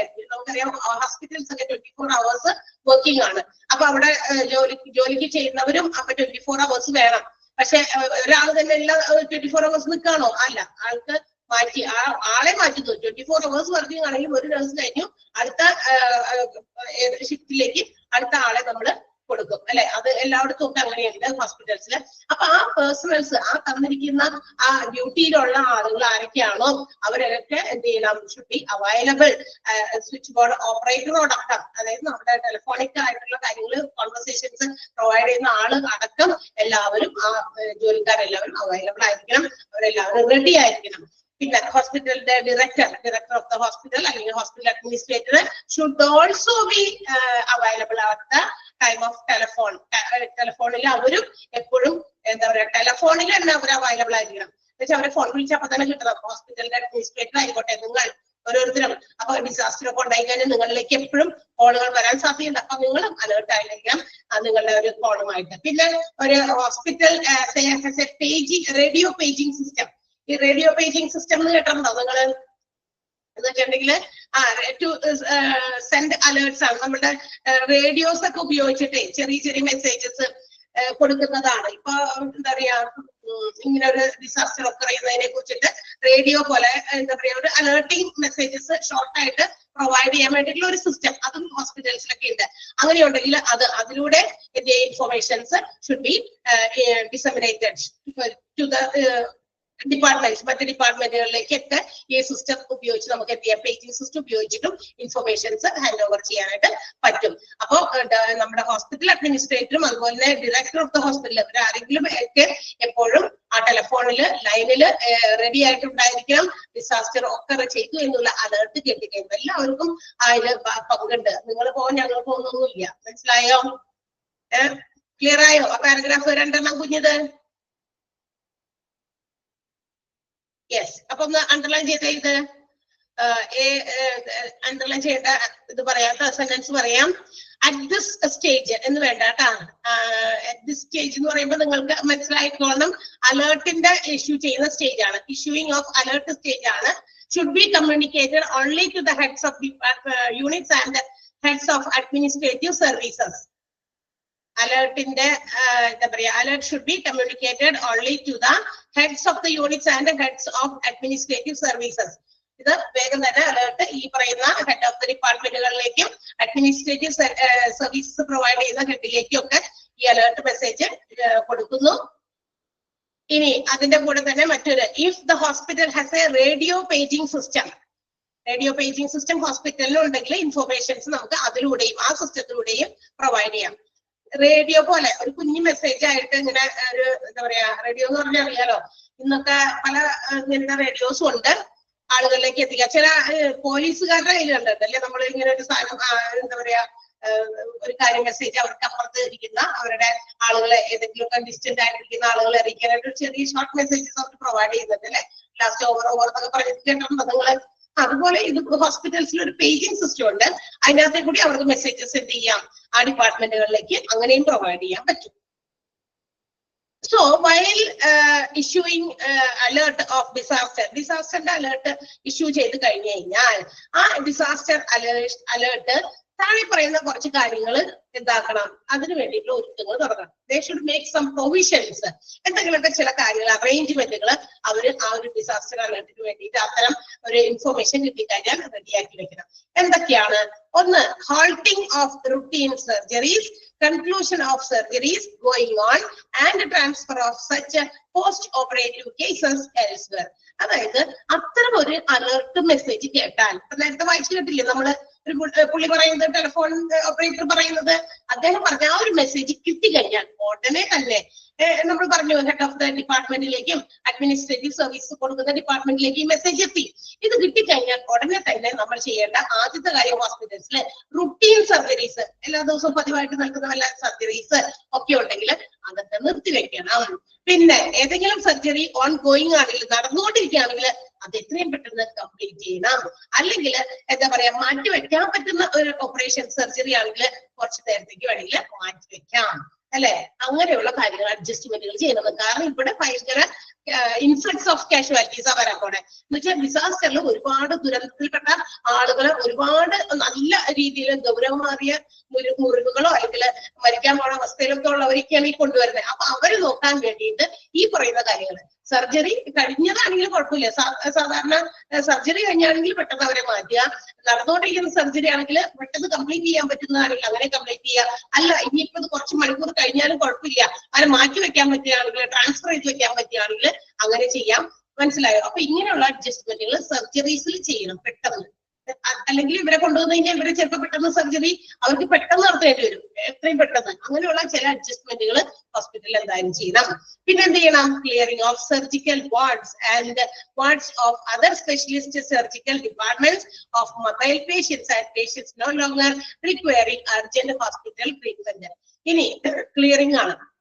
ഈ ഓപ്പറേഷൻ ഒക്കെ കഴിഞ്ഞിട്ട് മാറ്റിയേക്കണ ചില പേഷ്യൻസ് ഉണ്ടാവും ചില വാർഡുകളിലേക്കൊക്കെ.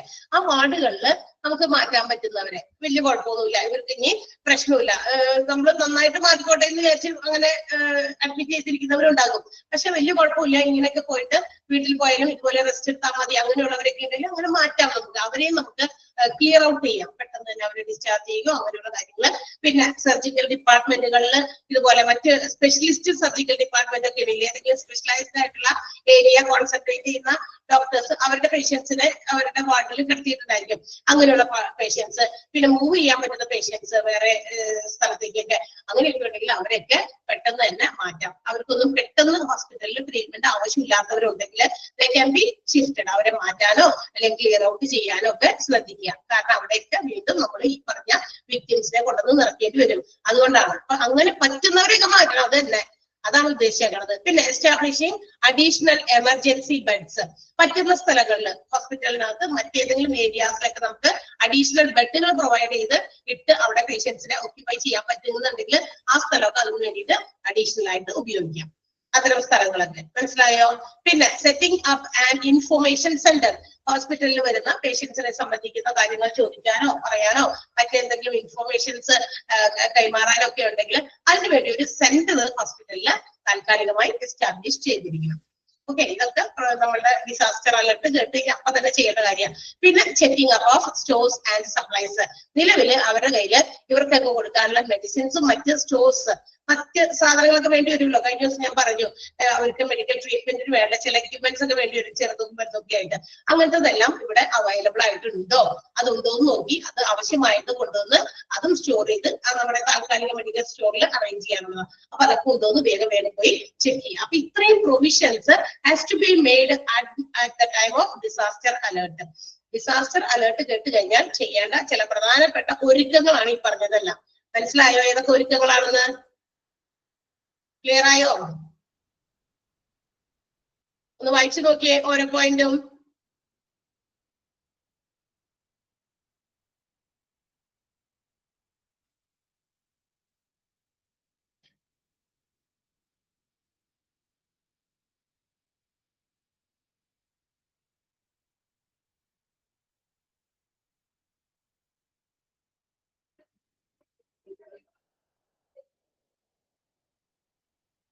ഹോൾട്ടിംഗ് മീൻസ് സ്റ്റോപ്പ് ചെയ്യാം, സ്റ്റോപ്പിംഗ് എന്നാണ്, സ്റ്റോപ്പ് ചെയ്യാന്നാണ് സർജറി, റുട്ടീൻ സർജറി. ദൈനംദിനം ഇങ്ങനെ ചില ഓപ്പറേഷൻസിന് ഒരു ഡേറ്റ് ഫിക്സ് ചെയ്തൊക്കെ വെച്ചിട്ടുണ്ടാവുമല്ലോ, അങ്ങനത്തെ അത് തൽക്കാലത്തേക്ക് ഇന്ന് വെക്കണ്ട എന്നാണ് ഉദ്ദേശിക്കുന്നത്. ആണെങ്കിൽ മാറ്റി അടുത്ത ദിവസത്തേക്ക് വെക്കാം. സീരിയസ് എമർജൻസി ഓപ്പറേഷൻസ് അല്ലാട്ട് ഉദ്ദേശിക്കുന്നത്, അല്ലാത്തത്. പിന്നെ ഓൺഗോയിങ് ഓപ്പറേഷൻസ് ഉണ്ടെങ്കിൽ നടക്കുകയാണെങ്കിൽ അത് സമയം കളയാതെ എത്രയും പെട്ടെന്ന് തീർക്കാൻ നോക്കുക. നാളത്തേക്ക് ഷിഫ്റ്റ് ചെയ്യാൻ, മറ്റന്നാളത്തേക്ക് ഷിഫ്റ്റ് ചെയ്യാൻ പറ്റുന്ന ഓപ്പറേഷൻസ് ഉണ്ടെങ്കിൽ സർജറീസ് ഉണ്ടെങ്കിൽ അത് അന്നത്തേക്ക് മാറ്റി വയ്ക്കുക, ട്രാൻസ്ഫർ ചെയ്യാം.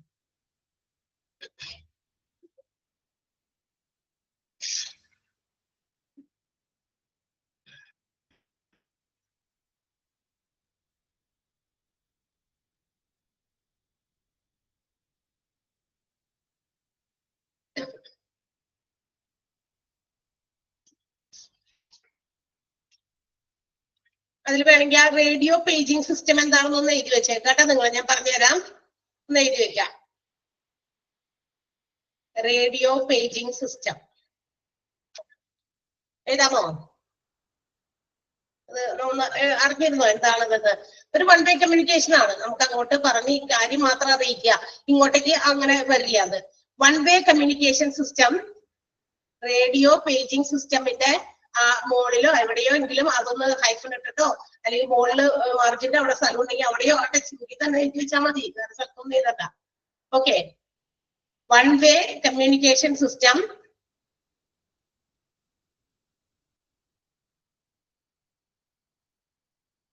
one-way communication system that uses radio waves, to send alerts, to send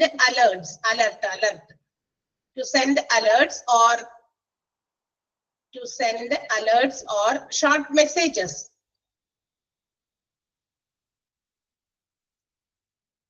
Alerts or short messages to a pager. ഒരു പേജറിലേക്ക് അപ്പൊ അതൊരു മെസ്സേജ് പോലെ അങ്ങോട്ട് പോകും. അത് എന്നിട്ട് എവിടെയാണോ റിസീവ് ചെയ്യണേ അവർക്ക് അത് കേൾക്കാൻ പറ്റും. To a pager or group of pagers. ഒരു പേജർ ആവില്ല, ഒരു ഗ്രൂപ്പിലേക്ക് ആയിരിക്കാം. പേജറിന്റെ ഒരു ഗ്രൂപ്പ് ഉണ്ടാവും, അതിലേക്കായിരിക്കാം പോകുന്നത്.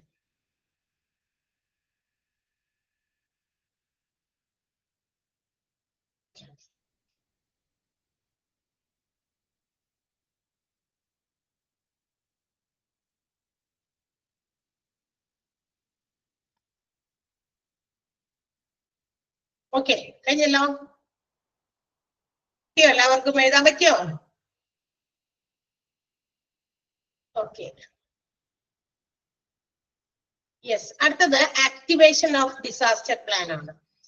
അപ്പോ when the message is received for alerting, നമുക്കറിയാം മെസ്സേജസ് ഒക്കെ ഇങ്ങനെ സെൻഡ് ചെയ്ത് റേഡിയോ പേജിംഗ് സിസ്റ്റത്തിലൂടെയോ അല്ലെങ്കിൽ ടെലിഫോൺ ഓപ്പറേറ്റർ വഴിയോ ഒക്കെ നമുക്ക് മെസ്സേജസ് എങ്ങനെയാണോ കിട്ടുന്നത് അത് ഡിപ്പാർട്ട്മെന്റിന്റെ ഹെഡിലേക്ക് എത്തുമ്പോൾ ആ ഹെഡ് എന്ത് ചെയ്യും, മറ്റുള്ളവർക്ക് അത് കൊടുക്കും. അപ്പൊ അലേർട്ടിംഗ് ആയിട്ടുള്ള ഈ ഒരു ഇൻഫോർമേഷൻ മെസ്സേജ് കിട്ടിക്കഴിയുമ്പോൾ അത് കിട്ടുന്നത് ഒരു കീ പേഴ്സണൽ, അതായത് ഏറ്റവും ഇമ്പോർട്ടന്റ് ആയിട്ടുള്ള ഒരു ജോലിക്കാരൻ അല്ലെങ്കിൽ ഒരു ഉദ്യോഗസ്ഥന്റെ കയ്യിൽ നിന്നായിരിക്കും നമുക്ക് ഇത് കിട്ടുക. അപ്പൊ ഇത് നമ്മളുടെ സ്വിച്ച് ബോർഡ് ഓപ്പറേറ്റർക്ക് ആ ഒരു കീ പേഴ്സണലിലേക്ക് വരുന്നു. ആ കീ പേഴ്സണൽസ് ആണ് they have to distribute the informations to activate the real plan of the ഡിസാസ്റ്ററിന്റെ ശരിയായ യഥാർത്ഥത്തിലുള്ള പ്ലാൻ നമുക്ക് ആക്ടിവേറ്റ് ചെയ്യാന്ന് പറഞ്ഞാൽ പ്രാവർത്തികമാക്കാനായിട്ട് അല്ലെ, പ്രാവർത്തികമാക്കാനായിട്ടുള്ള ആ ഒരു ഇൻഫോർമേഷൻ ആൾ വഴിയാണ്, ആ കീ പേഴ്സണൽ വഴിയാണ് എന്ത് ചെയ്യുന്നത്, മറ്റുള്ളവരിലേക്ക് പോകുന്നത്. അപ്പൊ ഒരു ഡിസാസ്റ്റർ പ്ലാൻ ആക്ടിവേറ്റ് ചെയ്യാനുള്ള റിയൽ ആക്ടിവേഷൻ ആളാരാണെന്ന് അറിയാമോ? It will be entrusted to the highest position, ഏറ്റവും ഹയസ്റ്റ് പൊസിഷനിലുള്ള ആളാണ് ഹോസ്പിറ്റൽസിലെ. Perhaps they may be the director of the hospital, ഹോസ്പിറ്റലിന്റെ ഡയറക്ടർ ആകാം, അല്ലെങ്കിൽ ഒരു ഹോസ്പിറ്റൽ അഡ്മിനിസ്ട്രേറ്റർ ആകാം, അല്ലെങ്കിൽ chief of the disaster committee. ഇവരിൽ 3 പേരിൽ ആരെങ്കിലും ഒക്കെ ആയിരിക്കണം ഇത് ഡിസാസ്റ്റർ പ്ലാൻ ആക്റ്റീവ് ആക്കിക്കോ എന്ന് പറയേണ്ട വ്യക്തി. ഡിസാസ്റ്ററിനെ കുറിച്ചിട്ട് അലേർട്ട് കിട്ടിക്കഴിഞ്ഞു, അത് പക്ഷെ ആക്റ്റീവ് ആക്കാനുള്ള ഒരു മെസ്സേജ് അല്ലെങ്കിൽ ആക്റ്റീവ് ആക്കാനുള്ള ഒരു എന്താ പറയാ ഒരു ഇൻഫോർമേഷൻ ആരിൽ നിന്ന് വരണം? ഒന്നില്ലെങ്കിൽ ഡയറക്ടർ ഓഫ് ദ ഹോസ്പിറ്റലിൽ നിന്ന്, അല്ലെങ്കിൽ ഹോസ്പിറ്റൽ അഡ്മിനിസ്ട്രേറ്ററുടെ കയ്യിൽ നിന്ന്, അല്ലെങ്കിൽ ചീഫ് ഓഫ് ഡിസാസ്റ്റർ കമ്മിറ്റിയുടെ ചീഫിൽ നിന്ന്. നമ്മൾ നേരത്തെ പറഞ്ഞല്ലോ ഒരു ചീഫ് ഓഫ് ഡിസാസ്റ്റർ കമ്മിറ്റീനെ നമ്മൾ നോമിനേറ്റ് ചെയ്ത് വെച്ചേക്കണമെന്ന്, അതിൽ ആളായിരിക്കണം. അപ്പൊ ഇവരുടെ ഇൻഫോർമേഷൻ പ്രകാരമായിരിക്കണം നമ്മുടെ ഡിസാസ്റ്റർ പ്ലാൻ ആക്റ്റീവ് ആകേണ്ടത്. ക്ലിയർ ആണോ? ആ സെന്റൻസ് ഒന്ന് അണ്ടർലൈൻ ചെയ്യണം. Responsibility for the real activation of the plan should be entrusted to a designated individual at the highest level, perhaps പക്ഷെ അതാരാവാം, director, hospital administrator or chief of the disaster committee. ആ sentence underline ചെയ്ത് important ആണ്.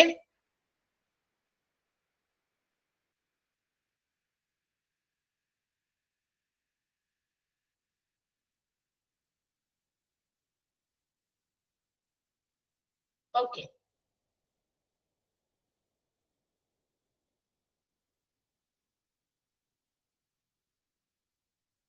വീണ്ടും ഇതൊക്കെ തന്നെയാണ് കുറെ പറയുന്നത്. ഇനി റിസപ്ഷൻ ഓഫ് കാഷ്വാലിറ്റീസ്. അപ്പൊ നമ്മൾ പറഞ്ഞു കാഷ്വാലിറ്റിയിലേക്ക് ഒരുപാട് പേഷ്യൻസിനെ ഇങ്ങനെ റിസീവ് ചെയ്തുകൊണ്ടിരിക്കും അല്ലെ. ഇമ്പോർട്ടന്റ് ആയിട്ട് പറഞ്ഞത് അതാണ്. റെസ്പോൺസിബിലിറ്റി എന്ന് പറഞ്ഞ sentence, responsibility for the real activation of plan, അവിടെ തുടങ്ങി ഡിസാസ്റ്റർ കമ്മിറ്റി വരെ ആൾക്കാർ ആരൊക്കെയാണ് അതിനകത്ത് ഇത് ഡിസാസ്റ്റർ ആക്റ്റീവ് ചെയ്യാനുള്ള ഇൻഫോർമേഷൻ തരേണ്ട വ്യക്തികളാണ് പറഞ്ഞത്. ഡയറക്ടർ, അല്ലെങ്കിൽ ഹോസ്പിറ്റൽ അഡ്മിനിസ്ട്രേറ്റർ, അല്ലെങ്കിൽ ചീഫ് ഓഫ് ഡിസാസ്റ്റർ കമ്മിറ്റി. ആ ഒരു സെന്റൻസ് മാത്രമേ ഇമ്പോർട്ടന്റ് ഉള്ളൂ.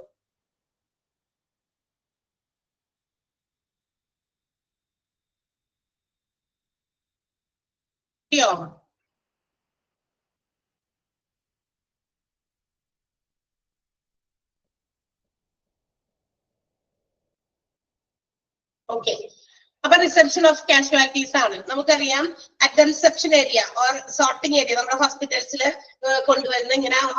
കൊണ്ടുവരുന്ന കാഷ്വാലിറ്റീസിനെ എല്ലാം നമ്മൾ എന്ത് ചെയ്യും, അവിടെ കൊണ്ടുവന്നിട്ട് ഇങ്ങനെ എല്ലാവരെയും സോർട്ട് ഒക്കെ ചെയ്യും അല്ലെ. അവരെ റിസീവും ചെയ്യണം, അവരെ സോർട്ട് ചെയ്യണം, അവിടെ വെച്ചിട്ടാണ്. ഇനി അപ്പൊ ഈ preliminary sorting is carried out according to the injuries or illness. അവരുടെ രോഗം എന്തോരാണോ, അവരുടെ ഇഞ്ചുറീസ് എത്രത്തോളം ഗൗരവമേറിയതാണോ, ഇതനുസരിച്ചിട്ടായിരിക്കും സോർട്ടിംഗ് നടത്തുക. സാധാരണ അങ്ങനെ തന്നെയാണല്ലോ. എന്തായാലും അത് നമ്മൾ ഇത്രയും നേരത്തെയും പറഞ്ഞു, ഡിസാസ്റ്ററിൽ നിന്ന് ആ ഡിസാസ്റ്റർ ഉണ്ടായ സ്ഥലത്ത് നിന്ന് ആൾക്കാരെ കൊണ്ടുപോകുന്നതും ഈ രീതിക്ക് തന്നെയാണ്. ഏറ്റവും ഗൗരവമേറിയ രോഗം ആരുടെയാണോ, അവരുടെ എന്ത് ഇഞ്ചുറി ആണോ പറ്റിയത്, അങ്ങനെയുള്ളവരെ ആദ്യം കൊണ്ടുപോകുന്നു, അതിനുശേഷം ബാക്കിയുള്ളവരെയൊക്കെ അങ്ങനെ ഒരു പ്രിഫറൻസിലാണ് കൊണ്ടുപോകുന്നത് അല്ലെ. ആ ഒരു ഓർഡറിൽ തന്നെയാണ് കൊണ്ടുപോകുക.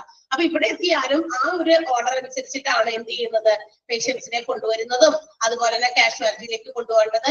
അതിന്റെ ഒരു എന്താ പറയാ മുൻഗണന ഏത് ക്രമത്തിലാണോ ആ രീതിയിൽ തന്നെയായിരിക്കും. പക്ഷേ there will be no enough area in most of the hospitals അല്ലെ ഫോർ ദ കാഷ്വാലിറ്റിക്ക് വേണ്ടിയിട്ടുള്ള ഇനഫ് ഏരിയ ഇത്രയും ആളുകളെ കൊണ്ടുവരുമ്പോ അവരെ ചിലപ്പോൾ ഉൾക്കൊള്ളാനായിട്ട് പറ്റിയെന്ന് വരില്ല. ആണല്ലോ അല്ലെ. സാധാരണ ഒരു ഹോസ്പിറ്റലിന്റെ കാഷ്വാലിറ്റി എന്തോരം ഉണ്ടോ, പെട്ടെന്ന് പൊളിച്ചു പണിയാൻ പറ്റുന്നതല്ലല്ലോ. ഡിസാസ്റ്റർ ഉണ്ടായതുകൊണ്ട് കൊണ്ടുവരുന്ന ആൾക്കാരെ ഉൾക്കൊള്ളാനായിട്ട് പറ്റില്ല. അപ്പൊ ഒരു ഇനഫ് ഏരിയ ചിലപ്പോൾ അവിടെ ഉണ്ടാകുന്നില്ല. They have to cater with the more expected number of casualties. കൂടുതൽ ആളുകളെ നമ്മൾ ഇനിയും പ്രതീക്ഷിക്കണം, ഇനിയും വരാനുണ്ട്. കാരണം ഡിസാസ്റ്ററല്ലേ നടന്നേക്കണേ. അപ്പൊ ഇനിയും ആൾക്കാർ വരാൻ, അപ്പൊ അവരെയും ഇനി നമുക്ക് ഇവിടെ കൊണ്ടുവന്ന് ഉൾപ്പെടുത്തണം എന്നുള്ളത്. പക്ഷെ നമ്മുടെ എക്സിസ്റ്റിംഗ് കാഷ്വാലിറ്റി സർവീസസ് അല്ലെങ്കിൽ എമർജൻസി ഡിപ്പാർട്ട്മെന്റ് അത് വളരെ അത്രയും അപ്രോപ്രിയേറ്റ് ആയിട്ടില്ല അത്രയും ആൾക്കാരുടെ ഉൾക്കൊള്ളാനായിട്ട്. ബിക്കോസ് അതിന്റെ സൈസ് വളരെ ചെറുതായിരിക്കാം. എല്ലാ ഹോസ്പിറ്റൽസിലെയും എമർജൻസി അല്ലെങ്കിൽ കാഷ്വാലിറ്റി യൂണിറ്റ് അത്ര വലിയ സൈസ് ഉള്ളതാവണമെന്ന് നിർബന്ധമൊന്നുമില്ല അല്ലെ. അപ്പൊ ചില ഹോസ്പിറ്റൽസിൽ ഹോസ്പിറ്റൽസിന്റെ സർവീസസിൽ അവർക്ക് എന്താ പറയാ ചിലപ്പോ കാഷ്വാലിറ്റിക്ക് പറ്റിയൊരു സ്ഥലം പോലും തന്നെ ഉണ്ടാകണമെന്നും നിർബന്ധമൊന്നുമില്ല. അപ്പൊ ഡിസാസ്റ്ററില് പുറത്തുനിന്നുള്ള ഹോസ്പിറ്റൽസിൽ നിന്നും അല്ലെങ്കിൽ നമ്മുടെ ഇവിടെയുള്ള ഹോസ്പിറ്റൽസിൽ ഇപ്പൊ തികഞ്ഞില്ലെങ്കിൽ വേറെയുള്ള ഹോസ്പിറ്റൽസിലേക്കും ഒരു സെക്കൻഡറി ട്രയലേജിന് വേണ്ടിയിട്ട് ആ പേഷ്യൻസിനെ അങ്ങോട്ടേക്കും ഒക്കെ ചിലപ്പോൾ ഷിഫ്റ്റ് ചെയ്യേണ്ടി വരും. ഓക്കെ, അതായത് നമ്മളുടെ ഇവിടെ കാഷ്വാലിറ്റീസിനെ ഉൾക്കൊള്ളാനുള്ള സ്ഥലവും ആ സൈസും ഒക്കെ കുറവായതുകൊണ്ട് maybe shifted to some other hospitals. അപ്പൊ വേറെ ഹോസ്പിറ്റൽസിലേക്ക് പുറത്തുള്ള ഹോസ്പിറ്റൽസിലേക്കൊക്കെ ട്രയൽസ് കൊടുത്ത് അങ്ങോട്ടേക്കും ഒക്കെ മാറ്റേണ്ടി വരും ആ സെയിം ടൈമിൽ തന്നെ. ഓക്കെ, അപ്പൊ ഇനി കൊണ്ടുവരുന്ന പേഷ്യൻസിനെ നമ്മൾ ചെയ്യണം, റിട്ടൈൻ ചെയ്യണം. റിട്ടൈൻ ചെയ്യാന്ന് പറഞ്ഞാൽ എന്താ, അവരെ അവിടെ നിലനിർത്തണം, അവരെ സെപ്പറേറ്റ് ചെയ്യണം. പിന്നെ അവർക്ക് എന്താ പറയാ എന്തെങ്കിലുമൊക്കെ ഡോക്യുമെന്റേഷൻസ് ഒക്കെ ഉണ്ടെങ്കിൽ അത്, പിന്നെ അവരുടെ കൊണ്ടുവരുന്ന പേഷ്യൻസിനെ അങ്ങനെ ഇതെല്ലാം ചെയ്യണം. ഇതിനൊക്കെ വേണ്ടിയിട്ടുള്ള ഏരിയാസ് ആ കാഷ്വാലിറ്റിന്റെ അടുത്ത് ഉണ്ടായിരിക്കണം. സോർട്ട് ചെയ്യാനുള്ള സ്റ്റാഫ്, മനസ്സിലായോ? പേഷ്യൻസിനെ ഇങ്ങനെ തരംതിരിക്കാനുള്ള സ്റ്റാഫ് അതും ഉണ്ടായിരിക്കണം. ആ സ്റ്റാഫ് എങ്ങനെയുള്ളവരായിരിക്കണം? Should be managed and supervised by experienced physician അല്ലെങ്കിൽ സർജൻ കേട്ടോ. അതായത് സോർട്ടിംഗ് സ്റ്റാഫ് എന്ന് പറയുന്നത് വെറുതെ ആരെങ്കിലും വന്നിട്ട് ഇയാൾക്ക് ഇത്രയും ഗൗരവമേറിയ മുറിവുണ്ട് അപ്പൊ ഇയാൾ ഈ ഇതിൽ പോട്ടെ, ഈ ഗ്രൂപ്പിൽ പോട്ടെ, കാറ്റഗറി വണ്ടി പോട്ടെ, അങ്ങനെ പറ്റില്ല. അതിന് ഏറ്റവും കേപ്പബിൾ ആയിട്ടുള്ള എക്സ്പീരിയൻസ്ഡ് ആയിട്ടുള്ള എഫിഷ്യന്റ് ആയിട്ടുള്ള നല്ല എന്താ പറയാ ഫിസിഷ്യൻ, സർജൻ അവരൊക്കെ മാനേജ് ചെയ്ത് സൂപ്പർവൈസ് ചെയ്യുന്ന അത്തരം ആളുകളാണ് വേണ്ടത്. അല്ലാതെ പറ്റില്ല. അല്ലാതെ ആരെങ്കിലും ഒക്കെ വന്നിട്ട് സോർട്ട് ചെയ്ത് കഴിഞ്ഞാൽ ചിലപ്പോൾ അവരുടെ സോർട്ടിങ് ചെയ്യണമെന്ന് നിർബന്ധമൊന്നുമില്ല. ആ ഒരു സെന്റൻസ് ഇമ്പോർട്ടന്റ് ആണ് കേട്ടോ. The sorting staff should be managed and supervised by experienced physician or surgeon. ആ സോർട്ട് ചെയ്യുന്ന സ്റ്റാഫ് ആരാണെങ്കിലും അവരെയും ഇവര് നോക്കണം, ഇവരും കൂടി ശ്രദ്ധിക്കണം. ഫിസിഷ്യനോ സർജനോ കൂടി നോക്കണം, എന്നിട്ടാണ് സോർട്ട് ചെയ്യേണ്ടത്. സോർട്ട് ചെയ്ത ആള് ചെയ്യുന്നത് കൂടാതെ ഇവരുകൂടി സോർട്ട് ചെയ്താലേ ക്ലിയർ ആയിട്ട് അത് യഥാർത്ഥ കാറ്റഗറിയിൽ ആ പേഷ്യൻസിനെ പെടുത്താൻ പറ്റൂ. ആ സെന്റൻസ് ഇമ്പോർട്ടന്റ് ആണ്, ഒന്ന് അണ്ടർലൈൻ ചെയ്യാം. The sorting staff കണ്ടോ? ഓക്കെ, ഇനി ആൻഡ് ഓൾസോ സഫീഷ്യന്റ് എക്യുപ്മെന്റ്സ് വേണം. ഇവരൊക്കെ ഡീൽ ചെയ്യാനുള്ള ആവശ്യത്തിന് വേണ്ടുള്ള ഉപകരണങ്ങള്, അവർക്ക് കൊടുക്കേണ്ട എല്ലാ മരുന്നുകളും മറ്റു കാര്യങ്ങളും അതെല്ലാം തന്നെ ഹോസ്പിറ്റൽസിനകത്ത് അവൈലബിൾ ആയിരിക്കണം. ആൻഡ് മാത്രമല്ല എഫിഷ്യന്റ് ആൻഡ് പേഷ്യന്റ് മൂവ്മെന്റ് ഒക്കെ ഇല്ലേ, പേഷ്യന്റ് ഒരു സ്ഥലത്ത് നിന്ന് വേറെ സ്ഥലത്തേക്ക് പെട്ടെന്നൊക്കെ കൊണ്ടുപോകാൻ പറ്റുന്ന അങ്ങനെയുള്ള സൗകര്യം കൂടിയൊക്കെ വേണം. അല്ലാതെ എന്താ പറയാ പേഷ്യൻസിന് പോകുന്നതിന് അല്ലെങ്കിൽ കൊണ്ടുപോകുന്നതിനുള്ള തടസ്സമൊന്നും പാടില്ല. സഫീഷ്യന്റ് ആയിട്ടുള്ള എക്യുപ്മെന്റ് പ്രോംപ്റ്റ് ആയിട്ട് പെട്ടെന്നായിട്ട് അവരെ വേറെ സ്ഥലത്തേക്ക് കൊണ്ടുപോകാനുള്ള അനുവാദം അതൊക്കെ കൊടുക്കണം. അതിന് ഡിലേ ആവട്ടെ, എന്താ കുറച്ച് കഴിയട്ടെ, ഇത് കഴിയട്ടെ, അല്ലെങ്കിൽ അത് കഴിയട്ടെ, അല്ലെങ്കിൽ അവിടെ ഡോക്ടർ നോക്കാനുണ്ട്, ഇങ്ങനെയുണ്ട് അങ്ങനെയുണ്ടെന്നൊന്നും പറയാതെ പെട്ടെന്ന് എല്ലാ കാര്യങ്ങളും ഡീൽ ചെയ്യാനും ഡിസാസ്റ്റർ പ്ലാനില് കാര്യങ്ങൾ അതിനുള്ള സൗകര്യം കൂടി അവർ ഒരുക്കണം എന്നാണ് പറഞ്ഞത്. ക്ലിയർ ആയോ? ആ ലാസ്റ്റത്തെ സെന്റൻസ് കൂടെ അണ്ടർലൈൻ ചെയ്തേക്കാം. സഫീഷ്യന്റ് എക്യുപ്മെന്റ്സ് എന്ന് പറയുന്നത് ആ സെന്റൻസ് ഒന്ന് അണ്ടർലൈൻ ചെയ്തേ. സഫീഷ്യന്റ് എക്യുപ്മെന്റ് സപ്ലൈസ് എന്നുള്ളത്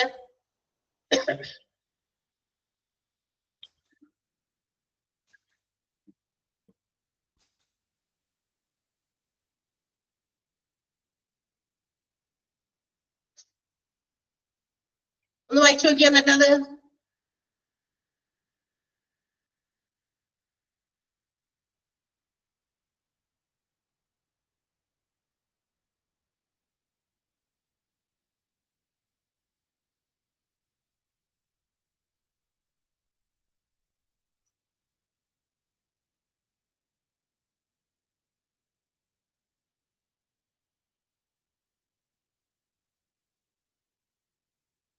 അടുത്തത് നമുക്ക് പഠിക്കാനുള്ളത് ടാസ്ക് അറ്റ് ദ റിസപ്ഷൻ ആണ്.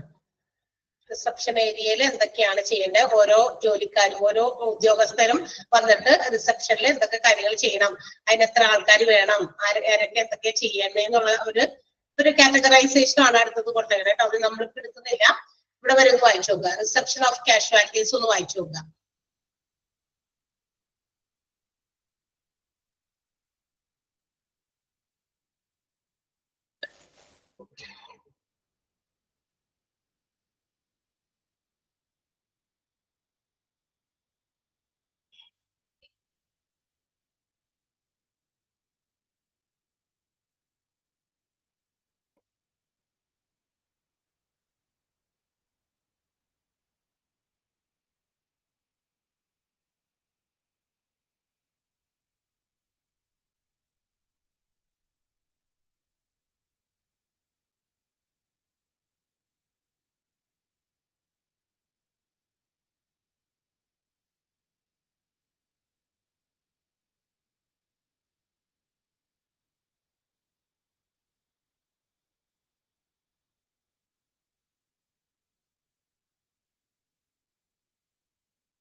കഴിഞ്ഞോ? വായിച്ചോ? കഴിഞ്ഞല്ലോ. ഓക്കെ, അധികം എടുക്കുന്നില്ല, എത്ര വരെ എടുക്കുന്നുള്ളൂ. ഇനിയും കൂടുതൽ എടുത്ത ഡിസാസ്റ്റർ ആണ്. ഇതിന്റെ തന്നെ കുറെ കാര്യങ്ങളൊക്കെ വായിച്ചിരുന്നു. മെയിൻ പോയിന്റുകൾ മാത്രം നിങ്ങൾ അണ്ടർലൈൻ ചെയ്യുന്നത്. ചില റെസ്പോൺസിബിലിറ്റീസ് ആയിരിക്കാം, ചില അവർക്ക് കൊടുത്തിരിക്കുന്ന ചില ടാസ്കുകളും മറ്റു കാര്യങ്ങളൊക്കെ ആയിരിക്കാം. അപ്പൊ അങ്ങനെയുള്ള കാര്യങ്ങളൊക്കെ നമ്മൾ അണ്ടർലൈൻ ചെയ്യുന്നുണ്ട്. അണ്ടർലൈൻ ചെയ്യുന്ന ഭാഗം എന്താണെന്ന് വെച്ചാൽ അത് കൃത്യമായിട്ട് വായിച്ചു നോക്കണം കേട്ടോ.